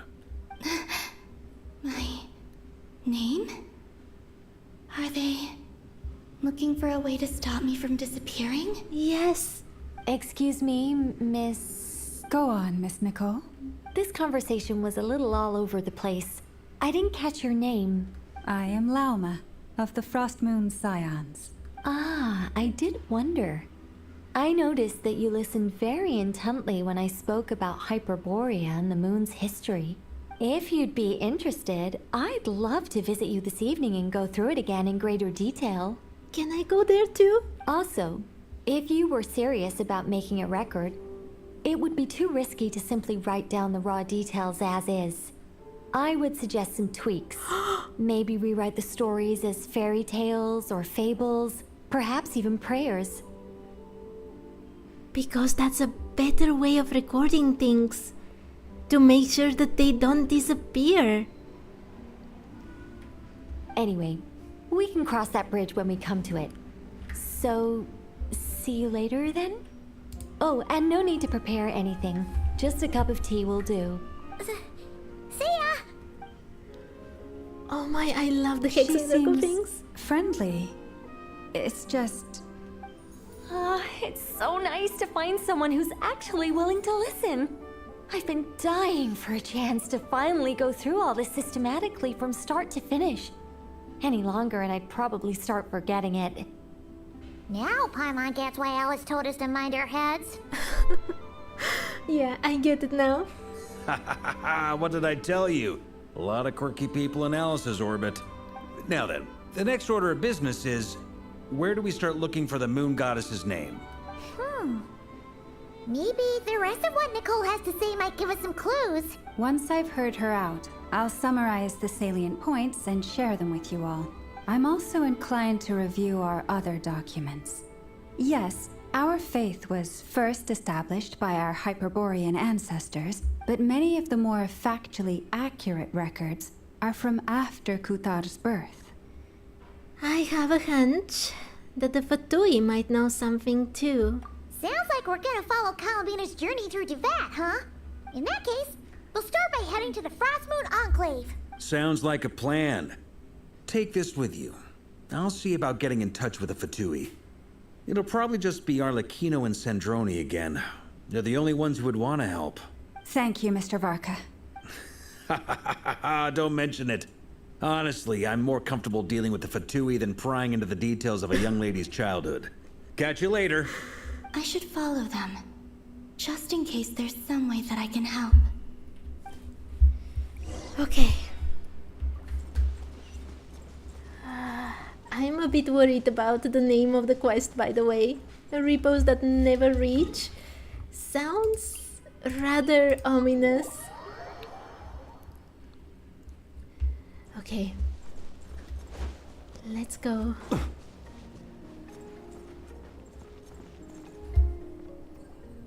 A while ago, I took the time to organize all documents in our possession that pertain to Kuthar. What you see here is the material I consider reliable. You're saying there's unreliable material too? Of course. Yes. Most of the information we have was transmitted through an oral tradition. Inevitably, some of her stories were mythologized and deified over the years through countless retellings. That's why I organized them into reliable and unreliable. There's no sense seeking answers in history unless we can ensure the veracity of the historical record. History teachers everywhere would be so proud of Lauma. Makes sense. Alright, let's take a look through.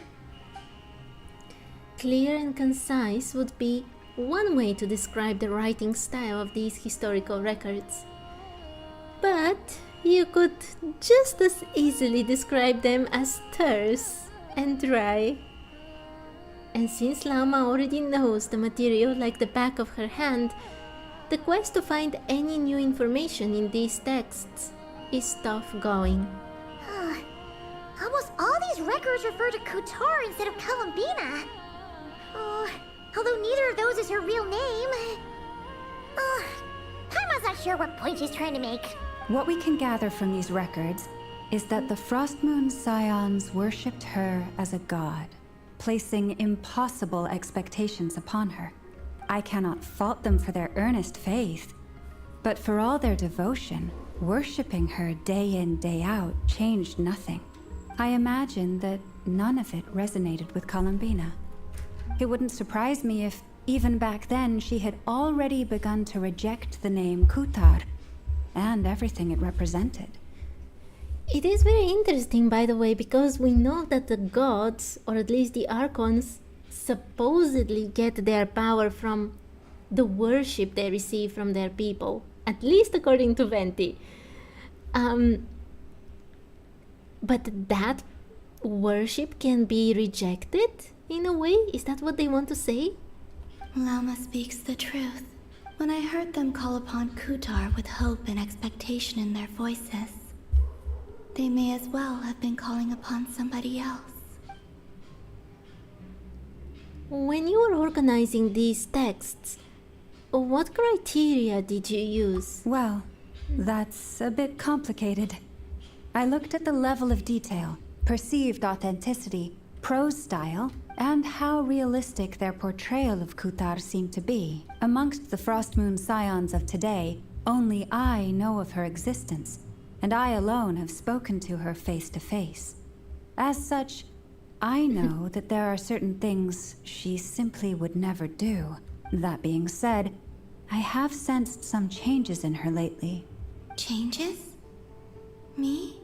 Of course you've changed so much. Oh, seems like this is getting us nowhere. Oh, for what it's worth, why don't we check the unreliable sources too? Sure. Give me a moment.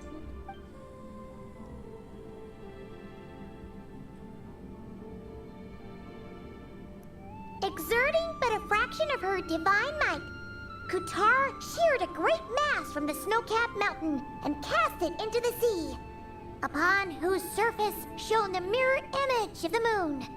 Thus was formed the island of Hisi. Yeah, that definitely did not happen. Yeah, right. That doesn't even begin to pass the sniff test. The 3 moons are naught but lies through and through. Only one moon has ever shone for us, and Kutar is her name. The subjectivity is strong in this one. We've heard something like this before in Natlan, did we? The vast majority of ancient texts are filled with fanciful tales like these. I trust you understand my criteria a little better now. Kutar did not speak, merely gazing into the distance in silence. And where her gaze landed, this was her prophecy. Clearly, whoever wrote this text never even met Kutar. Otherwise, they'd know that her eyes are always closed. What about you, Traveler? What are you reading? Seems like a collection of anecdotes. Come on, let Paimon see. The child wished to build a wooden nest with which to shield the fledgling bird from the cold. But being so young and lacking in strength, the child could not snap the branches from the trees. Kutar was passing by. Upon seeing the child, she summoned forth the Kuhenki, who built a beautiful nest for the child. That actually sounds like something Columbina would do. She helped those kids. Well, that kid that was lost, for example. He sees her name. I hope that that's not a spoiler. I remember that. Not knowing the meaning of Kutar's divine intervention, the child dared not to respond, and thus ran home to call their parents.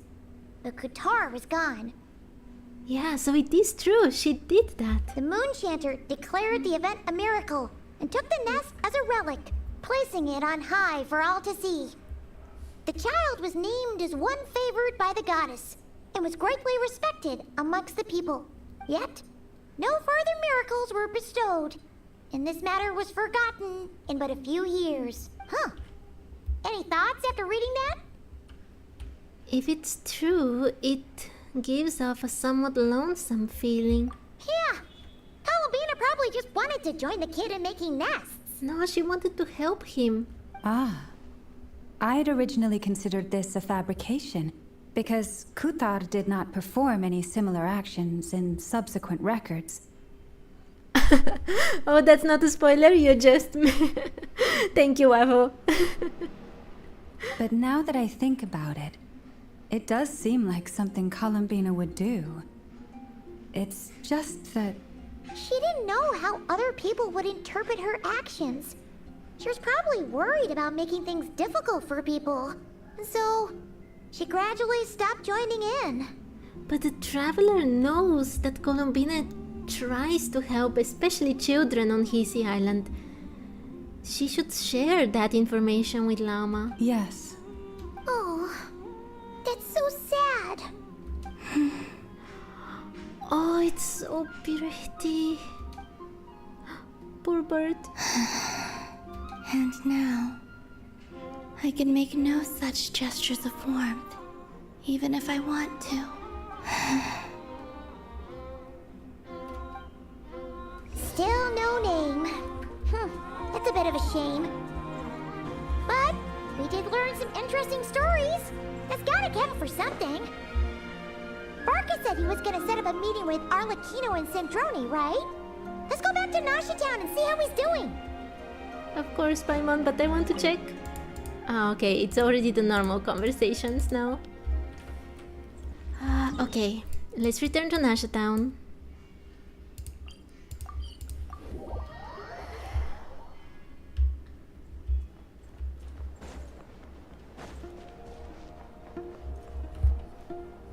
Let's see.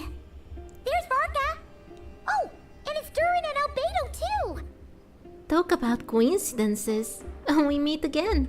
Yeah, this is pretty much the same place we bumped into each other last time.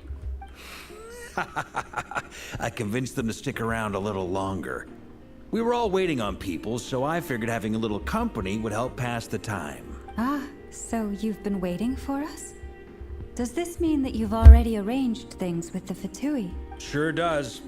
Now you're back, we can go meet up with them together. How'd your investigation at the Frost Moon Enclave go? Not so fruitful, Varka. Well, we didn't find out Columbina's true name. But apart from that, it went pretty well. We learned some stories from her early days. Aha, just as well that I didn't tag along then. I'm sure our moon goddess wouldn't want every man and his dog knowing all about her private life. Still, desperate times, desperate measures, I guess. Someone had to do it. Oh, Varka is such a gentleman. So, Varka was waiting on us, but what about you two? Are you waiting for Alice? Oh, no. We already met with her. We discussed that experiment I mentioned to you last time. Oh, and she also handed me this communication device. Todoko. This looks familiar. I'm sure I saw one of these back on the Golden Apple Archipelago. And we also used it when we contacted Alice during the paralogism quest. That's right.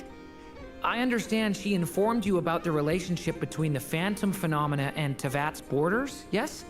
She wants me to help her with some more experiments on that front. She said that she'll contact me through this device with more information. Ah, I see. Following instructions and making observations. Pretty common research method. Takes me right back to Albedo's lab. Wait, then who exactly are you meeting? Someone you know. Albedo's met him too. But I don't think Miss Lauma or the Grand Master have been introduced. Who are they talking about? Introductions are overrated. Especially in cases like this. The Wanderer! It's you! So? It's not like the Academia has prohibitions against going abroad. Also, I applied for leave. Hi there, Hat Guy. I've been writing to Hat Guy since obtaining a human form.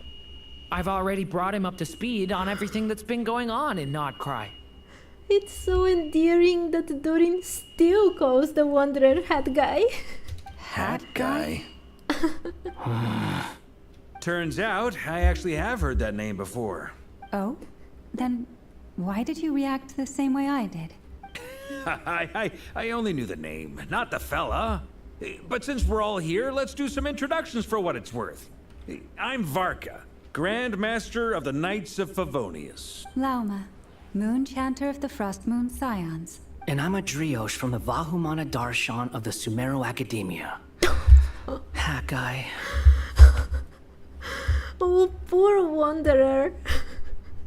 Good to see you again, Mr. Guy. I believe we last saw each other on the boat ride here. Mr. Guy. Oh no. So they came to Nodcry together. Mind you, the only reason I came here is because there's someone I want to look into. Who's The Doctor, also known as Dottore, second of the Fatui Harbingers. Ah, only the traveler knows why he wants to look for Dottore. Just as I thought. From the tone of your voice, it sounds like there's bad blood between you. I was reviewing our archives and noticed that a lot of information about him was missing. Left a bad taste in my mouth. That's all there is to it. Good save, Wanderer, but we all know why you really want to see the Doctor. Dottore, or Zondik, as he was then known, once studied at the Academia, but he got kicked out before he could graduate. Zondik? I've heard that name before. Back in the ruins, when the Ibis King mentioned that student. That was the Doctor? So the Harbinger's #2 man is a college dropout? How embarrassing for them.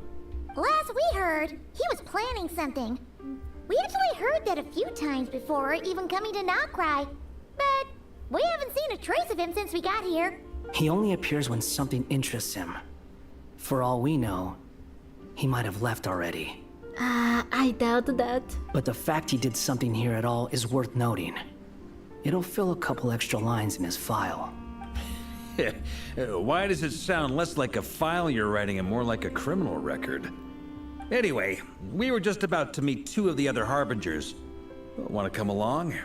You might learn a thing or two about him there. Sure. Even though they're Harbingers, well, they're old acquaintances of ours, so, you know, when you talk to them, try to be... I got it. The Frost Moon Scion's relations with the Fatui remain tense. Forgive me if I do not attend. No problem, Llama. In that case, we'll continue assisting Miss Alice with her experiments. Good stuff. Everyone's having a fruitful time. All right, we better get going. I'll lead the way.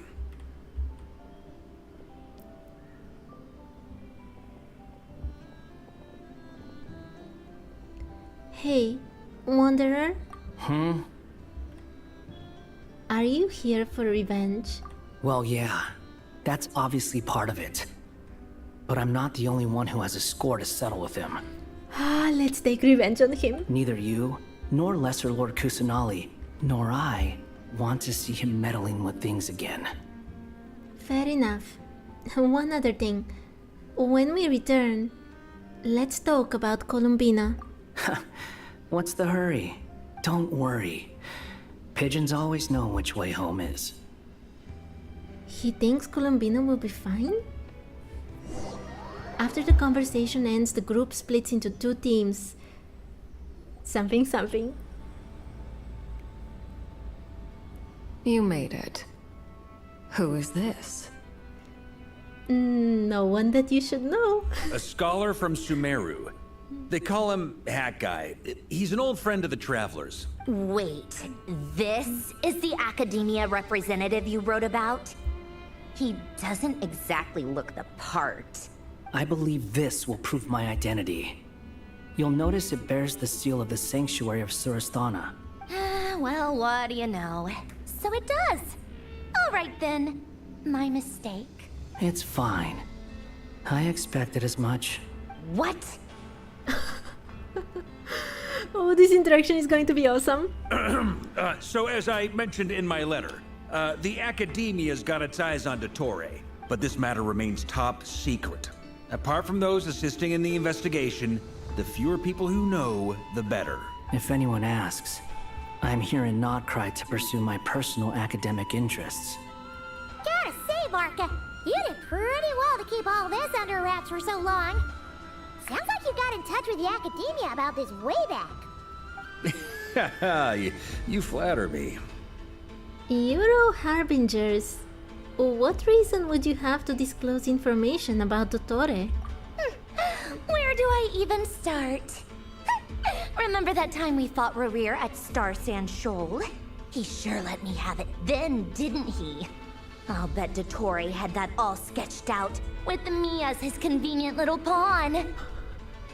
He could not care less about us if he tried, but hey! The feeling's mutual. I kinda like it that they hate him. Does Dottore really strike you as the sort who values his relationships with his colleagues? Fair point. Definitely not. Which is why I always keep my guard up whenever he starts making suspicious moves. To that extent, our motivations align. On top of which, I consider you trustworthy people. Now, back on topic. In the wake of the Reikir of Solnari episode, Sandrone and I grew suspicious about Dottore's complete inaction during the entire affair. So we tried to find out what he'd been up to, but unfortunately to no avail. It's so sad to see Columbina walking around her best friends, basically, and having no way of contacting them. He never lets anyone in on his plans. The more he cares about something, the more secretive he gets. Hat guy, you need to be more careful with how much information you share. Indeed. Perhaps he believes that by keeping a low profile, he can avoid trouble. But that trick isn't going to work on his colleagues. Yeah, I mean, he's been researching the ancient moon's remnants. And he's been trying to get his paws on the moon marrows. Only an idiot would believe he doesn't have something more planned. With this in mind, I returned to Snezhnaya and relayed my thoughts to Her Majesty the Tsaritsa, entreating her to have him recalled. Wait! This is the first time we actually hear specifically that at this point in time, someone talks with the Tsaritsa. That's pretty direct. Did the Tsaritsa agree? Yes. I made it abundantly clear that the Fatui's business in Notcry is almost concluded, and we do not need 3 harbingers in this territory. Her Majesty concurred. Accordingly, Dottore has returned at her orders. I imagine he is continuing with experiments, which no one besides he would ever have any interest in. Common sense might mean nothing to him, but he's not stupid. He knows that no good can come from opposing the Tsaritsa. Does he? Smarts alone won't get him all the way. He needs the Rooster's resources and Regrator's Mora, both of which the Tsaritsa can strip from him by waggling a finger. But doesn't he have a track record of publicly following orders while going against them in private? He probably has it down to a fine art by now. Wouldn't put it past him. We worked together on a research project once. Only briefly, but it was enough to show me that we're fundamentally different people. Why don't the Marionette and Arlecchino notice that Hat Guy knows way too much? He has no interest in doing things methodically, stage by stage. His thoughts jump all over the place, and the moment his curiosity is satisfied, or he gets the results he wants, he disappears. The only similarity we share is that, once we set our minds on doing something, we will see it done, whatever it takes. Oh, we definitely saw some of that in your battle with Rerir. You got so competitive. Ugh, do not remind me. Then I believe we all concur. Dottore will not simply give up. Fantastic. Now this is turning into a whole day of unpleasant memories. Ugh. Are you talking about the moon marrow stuff? He also strikes me as the kind of person to disregard experimental regulations, ruin all the equipment, and go way over budget. Then leave the first person he can find to deal with the fallout. Exactly. This one time, he was running some high-temperature experiment and the substance exploded. But does he care? No. He orders his subordinates to open the device so he can observe the results, which causes the gas inside to leak out. That gas was poisonous! If I hadn't been there, who knows how many people might have died? See, Marionette is such a good person. Machine, whatever. She literally saved his subordinates when he didn't care about them at all. And after all that, he left while I was still cleaning up after his mess. What a waste of time, he said. Waste of time? The nerve! He wasted my time! That was so funny and sad with Columbina poking her. You've been bottling that up for a while, huh? Hat guy, I must say, you seem awfully familiar with internal Fatui affairs. I told you. Especially when it comes to Dottore. I told you that he's letting out a bit too much and that he's supposed to have a low profile. He's not supposed to let them know that he did all these things with Irminsul and that he was actually a past harbinger. Thank you, Lady Harbingers, for providing such valuable information. I have no other questions for now, so I'll be on my way. It's too late to salvage it, Wanderer. Wait, what? You're just gonna leave? You're welcome to join if you want. Ugh. Just when Paimon thought he'd finally mellowed out. He makes quite the impression. Yes, Wafu, I completely agree with you. She's such a nice person. She just doesn't know how to show her feelings, so she resorts to anger all the time. I'll say, I've met tons of headstrong people, but not many of them would join me in bad-mouthing Dottore. Anyway, back to the main agenda. Barca, you said that Columbina has gone missing? Or rather, disappeared. She's right beside you. Yeah. We're working on building a connection between her and this world. The simplest method is to find out her real name. I've actually asked her that question before, but she said she didn't know. Considering our relationship, I doubt she was lying to me. She could have just given you a pseudonym. What did she do while she was with the Fatui? As far as I recall, she was never dispatched by Her Majesty to claim a gnosis or anything like that. The Tsaritsa's plans had long contained a place specifically for her. I always thought that was weird. What could she do that the rest of us couldn't? She was just used as a battery, no? Knowing what we do now, it's probably something related to Kavaki, right? More than likely. When she first arrived, Columbina would often go to Her Majesty and ask when she could start the task assigned to her. But Her Majesty always gave the same reply. The time has not yet come. So she spent her days in Snezhnaya doing basically nothing. Oh, she's playing with her leg. The Tsaritsa has summoned a beautiful blind maiden to be a harbinger, giving her the third seat by virtue only of her enchanting voice. It was a dumb and stupid rumor, but the reality of the situation made it hard to refute. And what happened after that? I imagined she stopped caring. She no longer seemed to care why she had been recruited, and Her Majesty never gave her any missions. So she just continued to sing in the flower garden. For my part, I was busy. So busy, in fact, that watching someone be that idol had me fuming. But still, I got the sense that she had long been used to a life of other people claiming she was needed when she wasn't. I just felt that having a place to stay would cost me something eventually.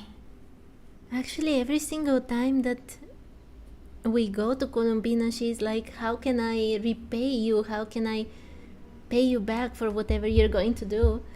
It's really heartbreaking. And so I waited quietly for the day that I would have to pay the price.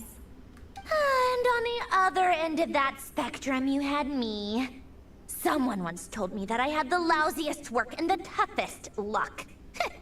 That's a good way of putting it. I forget who said it, but those words have always stuck with me. Sounds like something Wanderer would say. No wonder. But you've done your job exceptionally well all this time. Because at heart, you are a conscientious person. Thanks for telling us all this. What is it? Something come to mind? It's nothing. I'm just even more eager to learn her name now. I want to shout it out to her from the rooftops. That makes sense. Nothing screams you are needed like your name shouted from across the town. Well, good luck with it. But if you ask me, Columbina is still the most shoutable name. I'm just so used to it now. After all the arguments we've had, I can't be bothered trying to remember another name for her. Nor I. Sandrone. Harlequino. You chat further about interesting moments from Columbina's past. Huh! It's a Sealy! Does that mean Nicole has news for us? Oh, please, Genshin, bring back normal Sealies to Genshin. Ladies, I thank you for your hospitality. If the chance ever comes up, I definitely owe you both a drink sometime. I'm sure it will. That was so ominous. You can make your own way out. Heck, you've been here enough times, you probably know your way around better than I do. Take care, everyone. We'll be in touch if the situation changes. Okay! Time to do what adventurers do best. Follow that Sealy! Okay. The Durin one! Oh, it's so cute. Here you are. They have found almost the whole city, or at least a building, from the mirages?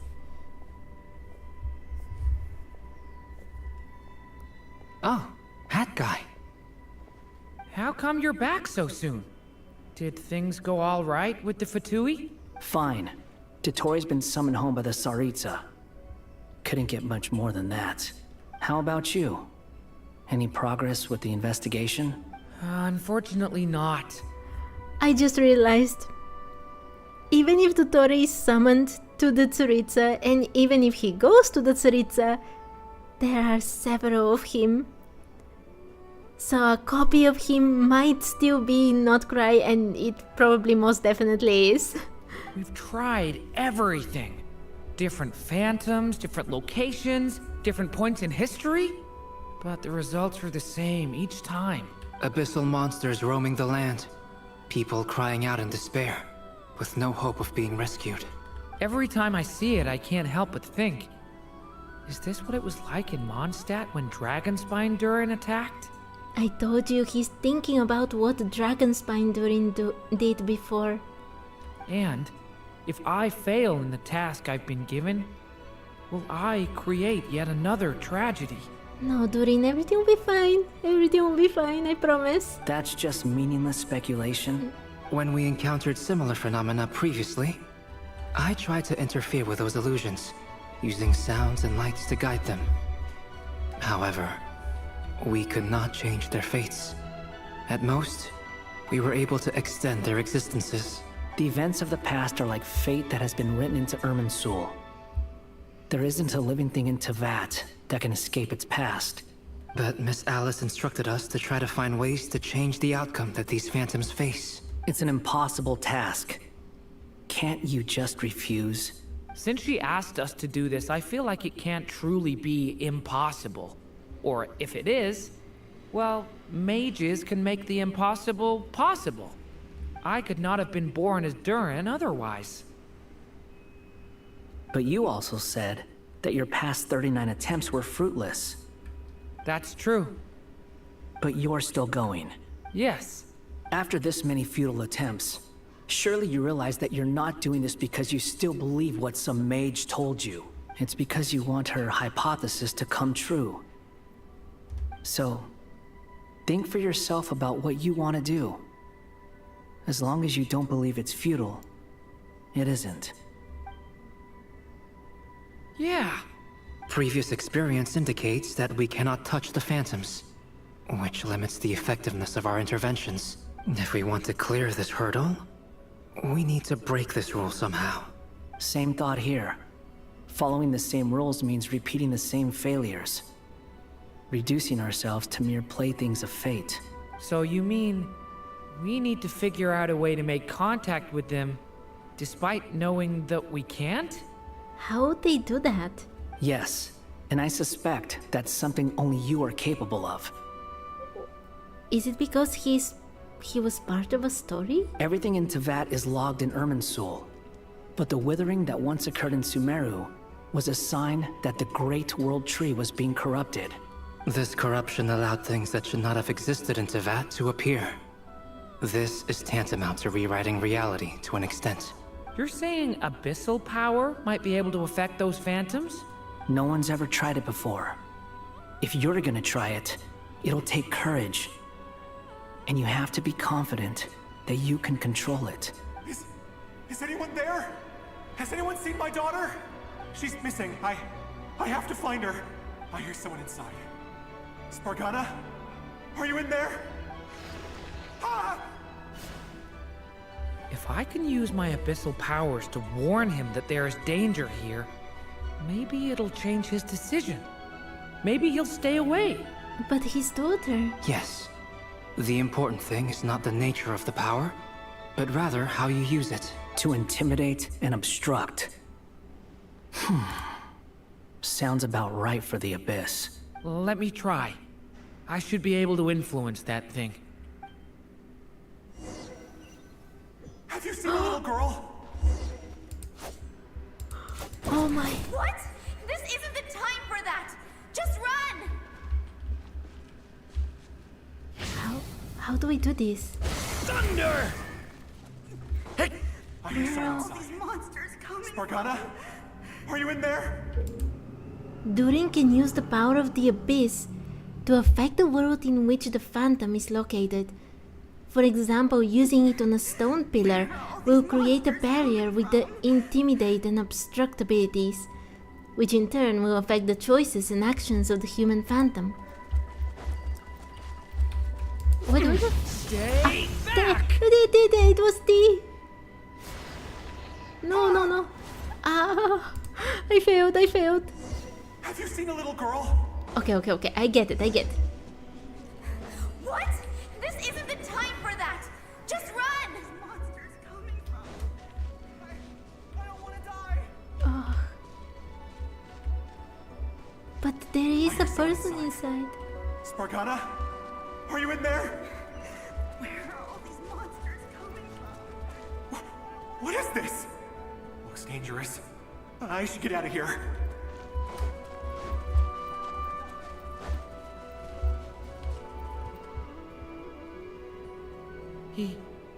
He really left. Ha! We did it! It was you, Durin. Don't celebrate too soon. Follow him. See what he does next. Monsters approaching from the front. You need to stop them and create an opportunity for him to hide.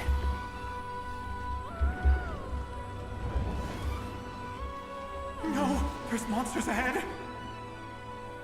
How do I do this?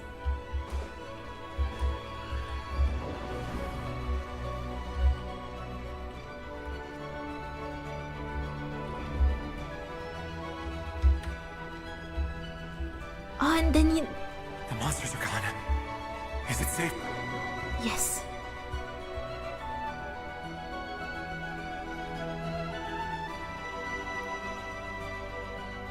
The barrier's gone too. How odd. Oh, that's so awesome. Anyway, I guess I'll keep going.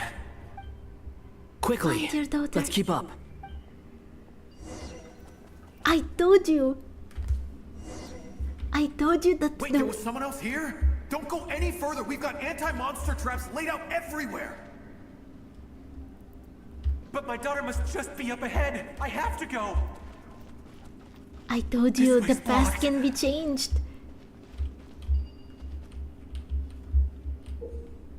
Durin's abyssal power can also affect the phantom explosive barrels, causing explosions that can clear obstacles and deal damage to monsters.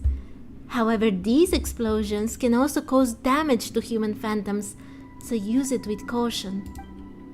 Okay. We might be able to use the explosives over there, but we need to take care not to hurt him. Can you please go away? There we go. Okay. I'll use the barrier to keep him at a safe distance. Would I get hurt if I... No. Okay. This barrier seems to be helping me somehow. No! Am I going to make them believe in the abyss? Hey, wake up! Oh, no good. Gotta keep moving ahead. No.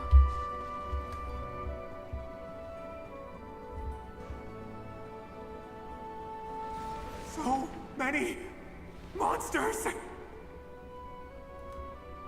There's still a chance, Durin. Use the traps.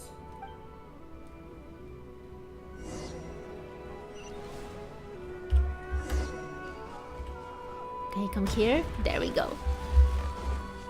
No, I did it too fast. Oh, no, no, no, no, no, no. Help me! I'm sorry. The phantom has met its end and returned to his place of origin. No. Okay, okay, okay. I have to be precise. There we go. Hey!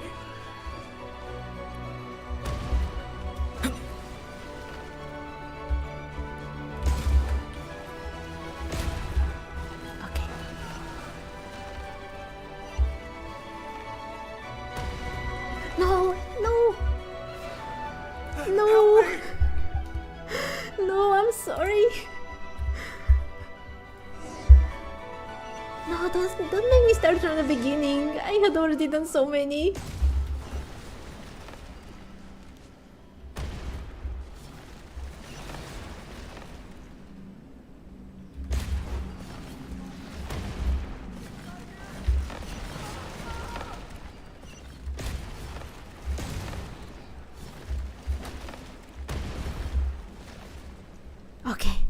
Okay. This is a new development. I've never seen this happen before. We might just be able to save this person. No, don't say it, Durin. Don't say it before we have actually done it. You jinx us so much.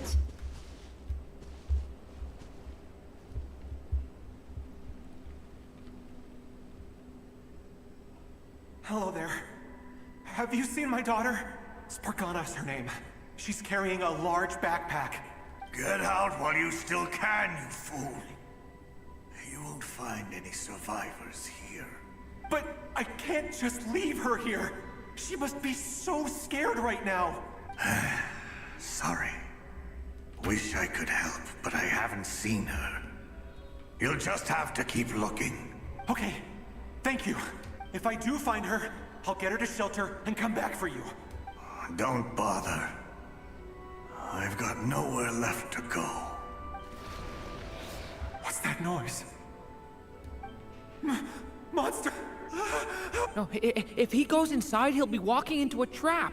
Let's try this once more. This time, we have to stop him. The rescue has reached a dead end. All that can be done is to wait for another chance. I'm sorry.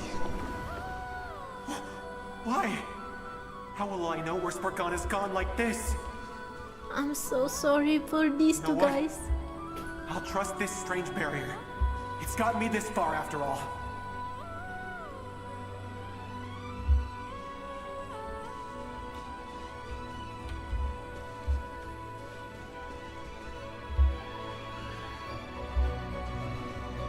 Spargana, are you there?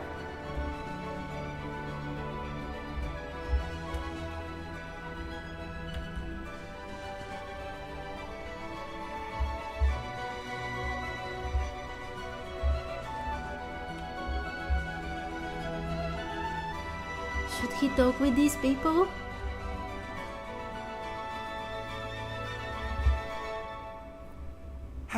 Hello, I'm looking for... Huh? Looking for what? Everything here belongs to me. Get him, boys! I was definitely supposed to save him.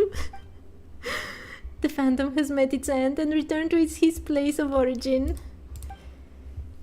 Okay. Don't talk with these people. I'm sorry for you too. Why? How will I know where Spargana's gone like this? You know what? I'll trust this strange barrier. It's gotten me this far after all. What? What's this? Hey! Let us out! No, I won't. You're very bad people. Spargana, are you there?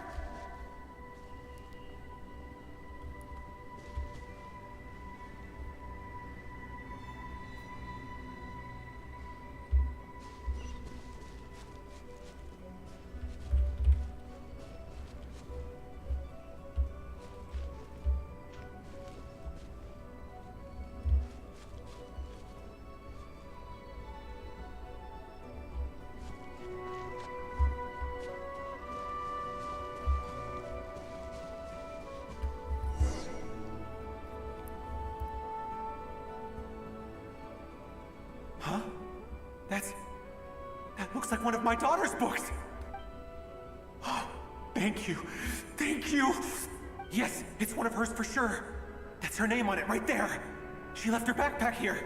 But where is she? Durin, just like last time. Use the explosives.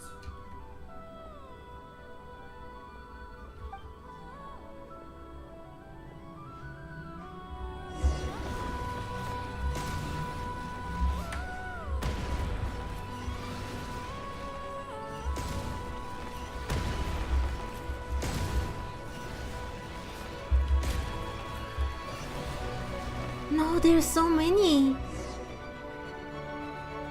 It won't work. There's not enough left. If he makes it in, he'll die. But then, this clue could be the key to him finding his daughter. It might not be the only one.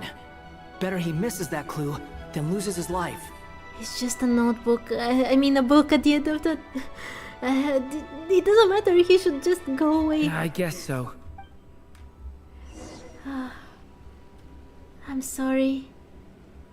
I have Stop to... him, Durin. We can't let him get any further in. That's my daughter's book! She's passed this way! Why? Why won't you let me go in? I've searched and searched and searched just for this! But how will I find her without any clues? You already have the clue. She was here. You just need to keep going. I no longer have anywhere else to go. No. No.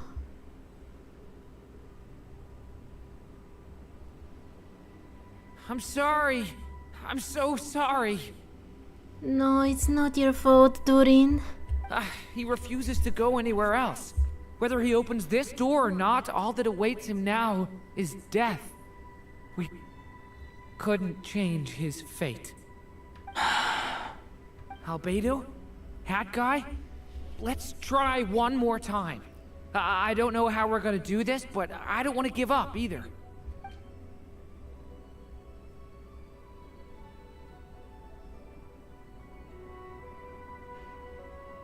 Why am I here?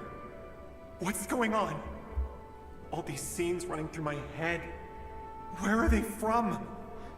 Did we actually make him go through the same thing again and again? Kind of returning back in time? Huh? What's going on? His reactions have changed. How many times have I... What's happening to me? Oh my, it's true! We locked him in... They locked him in Samsara! Huh? Wait, who are you? You can see us now? I feel like I always could, but that I only just realized you were there. I'm sorry, I don't know how to describe what I'm feeling. But you were the ones guiding me using that marked barrier, right? Yes. I haven't done anything yet, but those monsters, those deaths, they feel like memories. Like things I really did experience. No, and I failed so many times. I made him die over and over again. I won't find my daughter. In fact, I'll ultimately die trying to find her. Isn't that right? Yes. Well, no, it isn't. It isn't? Yes, it is. I don't know what to think anymore. Even so, we're trying to find a way out of this. You've not seen my daughter either, have you? No. It seems she really isn't here. I'm sorry we couldn't help you. I'm just... tired. Maybe this is destiny. Maybe it doesn't matter how hard I search. How long do I have left? Very little. Experience says 15 to 20 minutes. 15 to 20. Thank you for all your help. Let's rest a while. You look exhausted too. Now's not the time for you to start pitying us. It's not pity. I'm just realizing that I've only got 10 or so minutes left. You know?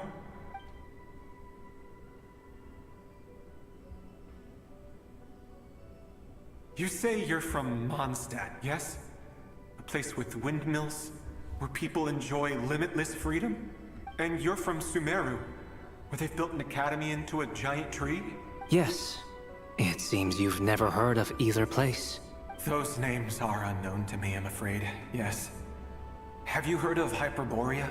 Yes. I have, but I heard that it was destroyed in the distant past. I see. That was where my ancestors once lived. What about Delphi Pytho? Was it later rebuilt? What is that? I've never heard that name. Then what about Sal Vindaknir? Wait. This one. It was mentioned before. Wasn't that where Varka went? In the beginning? I have seen that name on stone tablets on Dragonspine. But I'm afraid the only things left of that place are its ruins. Wait, that's in Dragonspine? I see. Sure enough, there was no way to turn this around, huh? I'm sorry. I was the one who asked to chat, but it seems like we're too many ages apart. There's barely any common ground to start from. It's all right. We did hear something new, at least. From how you speak of your lives, things must be going all right for you, I guess. They are. Mondstadt is a place of freedom and happiness. There's a lot of good people in the church and the Knights of Favonius, and even outsiders find that it's an easy place to feel at home. We have festivals a few times a year. Everyone gets together to drink, sing, and be merry. Sumeru is a lot more uptight. Not really the kind of place where you can relax. It's a nation fraught with problems wherever you look. Nahida is doing her best, Wanderer. But if all you want in life is to seek knowledge, I guess it's pretty much paradise. That's wonderful. In other words, after this all-devouring black tide passed, humanity did not merely avoid extinction, but rose to build prosperous civilizations anew. I mean, I can see you all right now. That must mean the future isn't a total mess, right? There is not even one human in in here in this scene aside from you, Rasmaspis. We've got a machine, an artificial human, and, well, a dragon/artificial human. That's true. Well, time's almost up. Let's part ways, I think. Might be best if you don't waste too much time on me. The chances are slim, I know, but I'd like to spend these last few minutes looking for Spargana. If things work out, I'd love to tell her about what I've heard. May we meet again.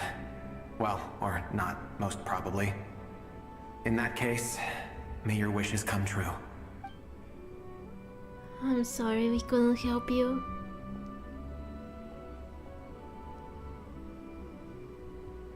He's gone. In a few minutes, he will meet the end that was his to begin with. The ending of this tale did not change. But I believe that we've just made the most progress we have yet. May your wishes come true. If only it were so simple. Hat guy, could I ask you a question? You've never talked about your past. It seems complicated, and it weighs heavily on you, too. You have no idea, Durin. Would you be willing to tell me about it? I mean, sometimes it's better to get things out in the open. Take that guy we try to help, for instance. At least he said goodbye with a smile, right? I know about Albedo's past. Our experiences are very similar, and he created me. As for you, you're my first friend, and you've witnessed every step I've taken. But by comparison, I know nothing about you. Either way, I mean, we're still best friends. But if I knew more about you, I might understand your thoughts a bit better. I've told you about myself. I'm a student at the academia. And what did you do before that? Prepared for the entrance exam? Sure. All right. If you really don't want to talk about it, I won't press you any further. I was a puppet built from the branches of a white tree, using technology left behind by the Conrian schools of mechanical engineering. Why? This puppet built from the branches of a white tree is represented by Simulanka. A white tree? You mean an Irminsul tree? Yes. A branch of Irminsul that was once connected to the main tree. So you had a human creator too? Yeah. But my creator abandoned me after deciding that I was a failure. After that...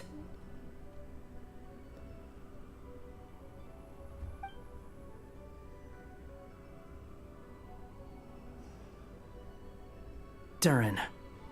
Resisting the influence of the Abyss, suppressing the urge to destroy, trying to do the right thing. None of these things are easy. But no matter how hard they are, trying to rewrite past wrongs is far harder.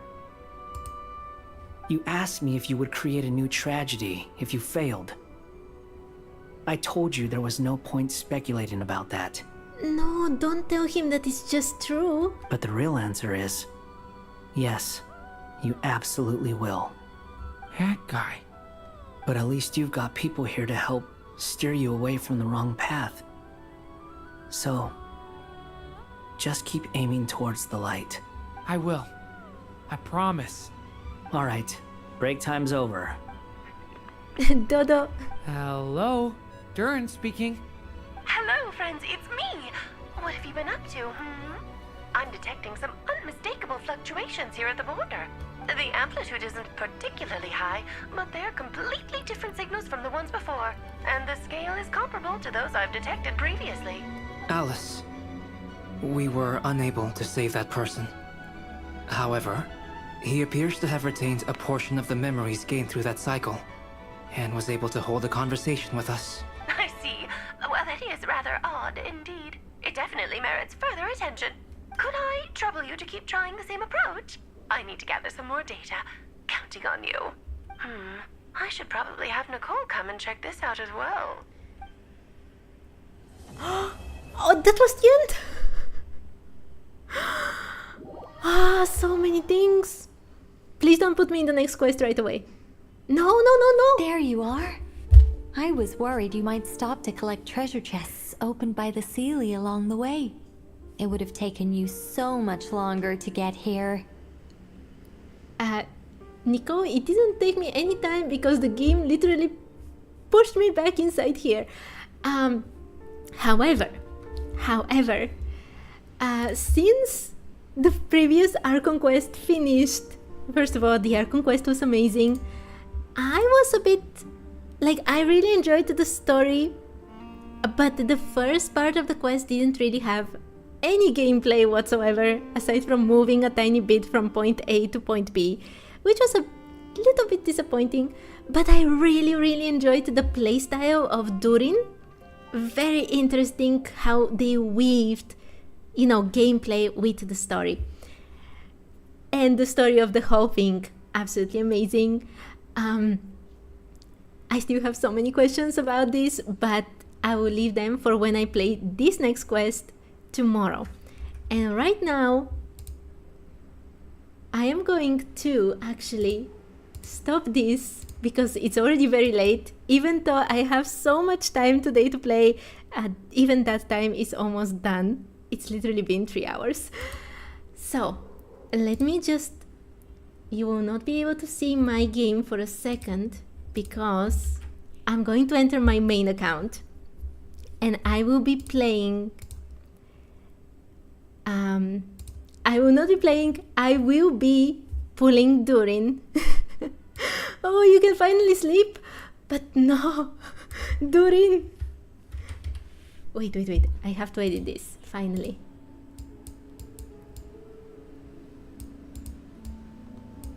Wait, I need to change everything. What did you think of the Archon quest? It was so awesome.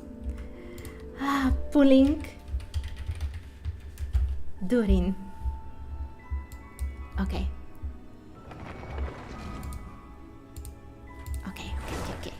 I can let you see now. I am back inside. Wait, why doesn't it? Okay, everything is fine. We don't need these things. Welcome outside of the Bookworm challenge. This is my main account, and this is my team right now because these are all my favorite characters. And I came here because in the trailer Durin was in the library, so I'm going to sit right here. Wait. I like this one, yes. And I'm going to wish for Durin. Okay, it's already so late, so let's just go.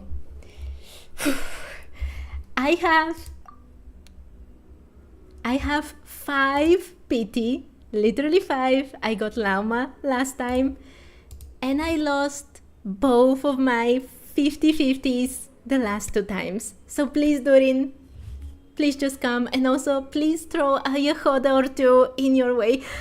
Let's go. Okay, this is just 15 pity. It's not bad. Please give me Yahoda. Yahoda. I already have C6 Bennett. No.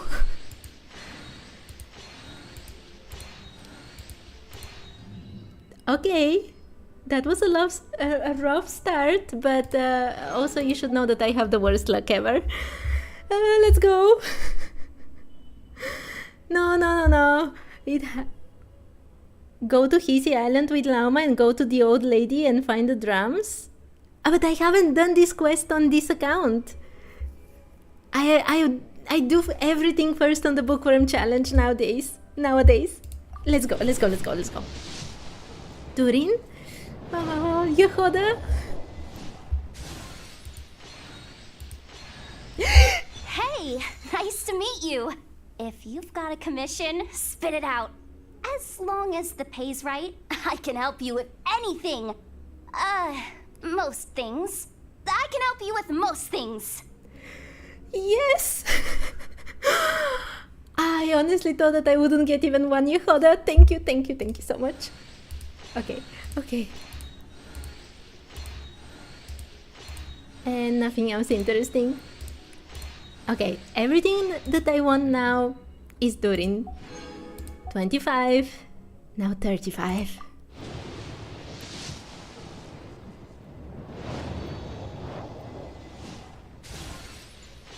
Oh, Lauma can play the drums. Okay, I'll go check it out as soon as I get Durin.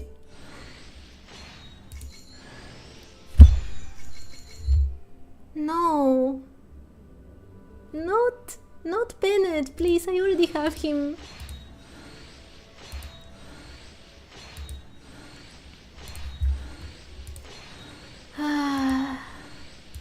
Faruzan would actually be very nice. Can I get a few Faruzans, please?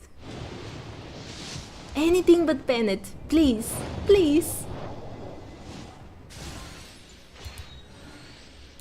No. Well, it is not Bennett, thank you.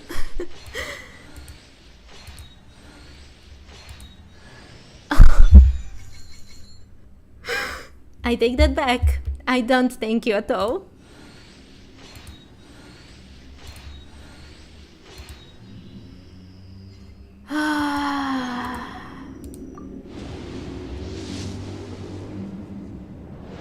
It's not going to be early. It isn't. I told you I have the worst luck ever. Thank you for the wit save. Come on. Are these the saddest things you've ever seen? Genshin Road? What is that?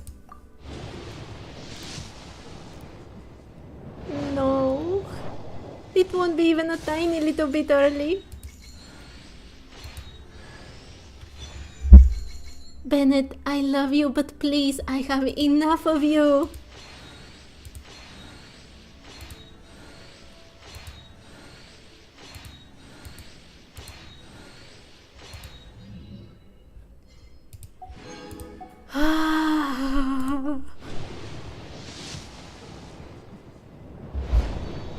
I told you.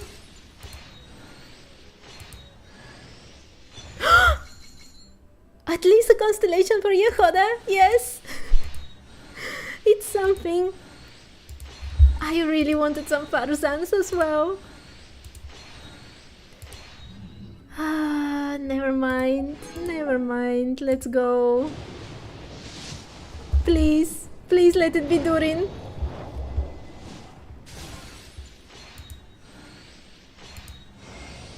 I am Kuching, Yuhung of the Liyue Qixing.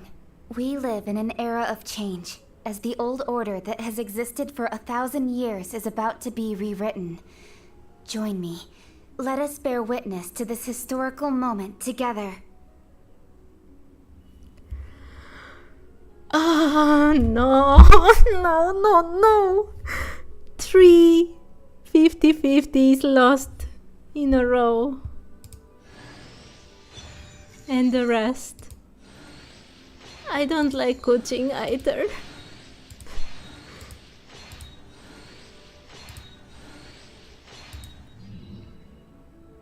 I hate this so much.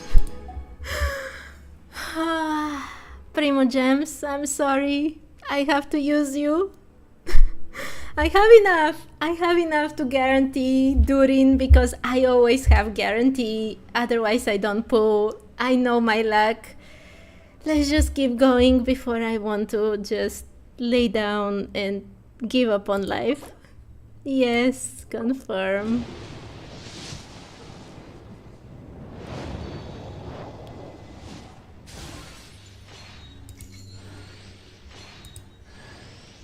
Thank you for the Bennett. Thank you so much.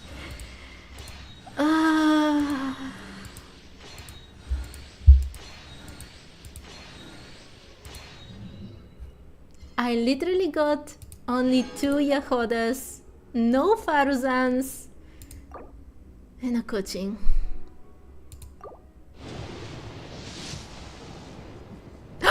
It's so early!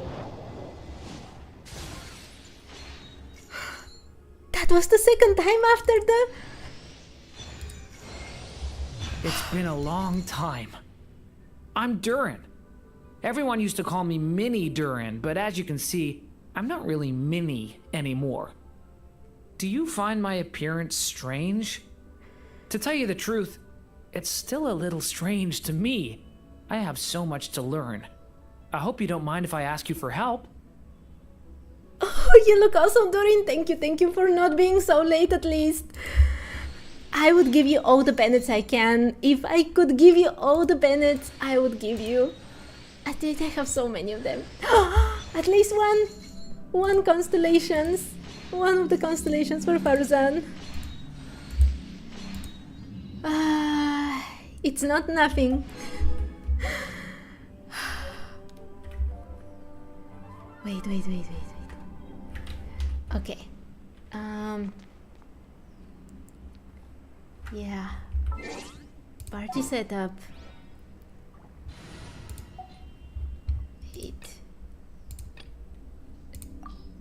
Let's put both first. Durin.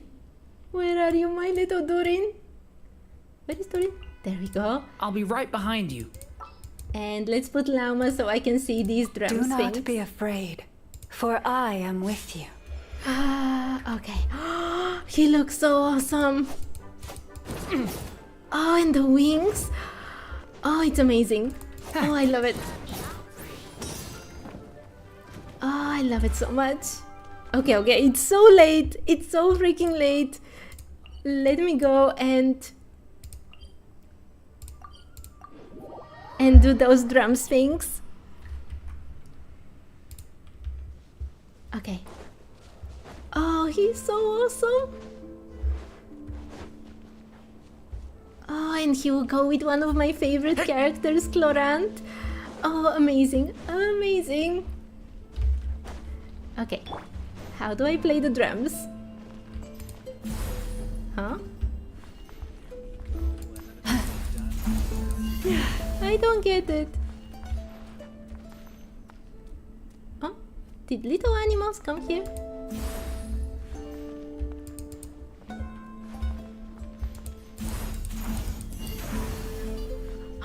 Wait, these little animals come here to meet with her?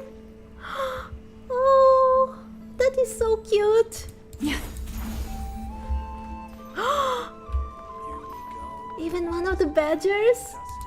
Oh, thank you for telling me, Waffles. This is so awesome.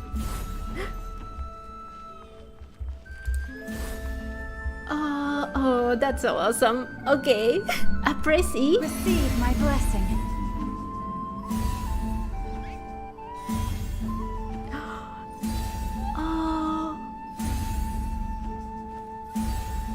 Oh, I love it so much.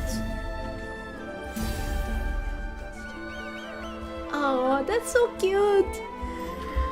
Okay, but it's super late. It's super late and I have to go already. It's been a crazy stream with the Archon quest, with this, with Durin. Thank you so much for watching. And I will see you another time. I have to run. Bye bye.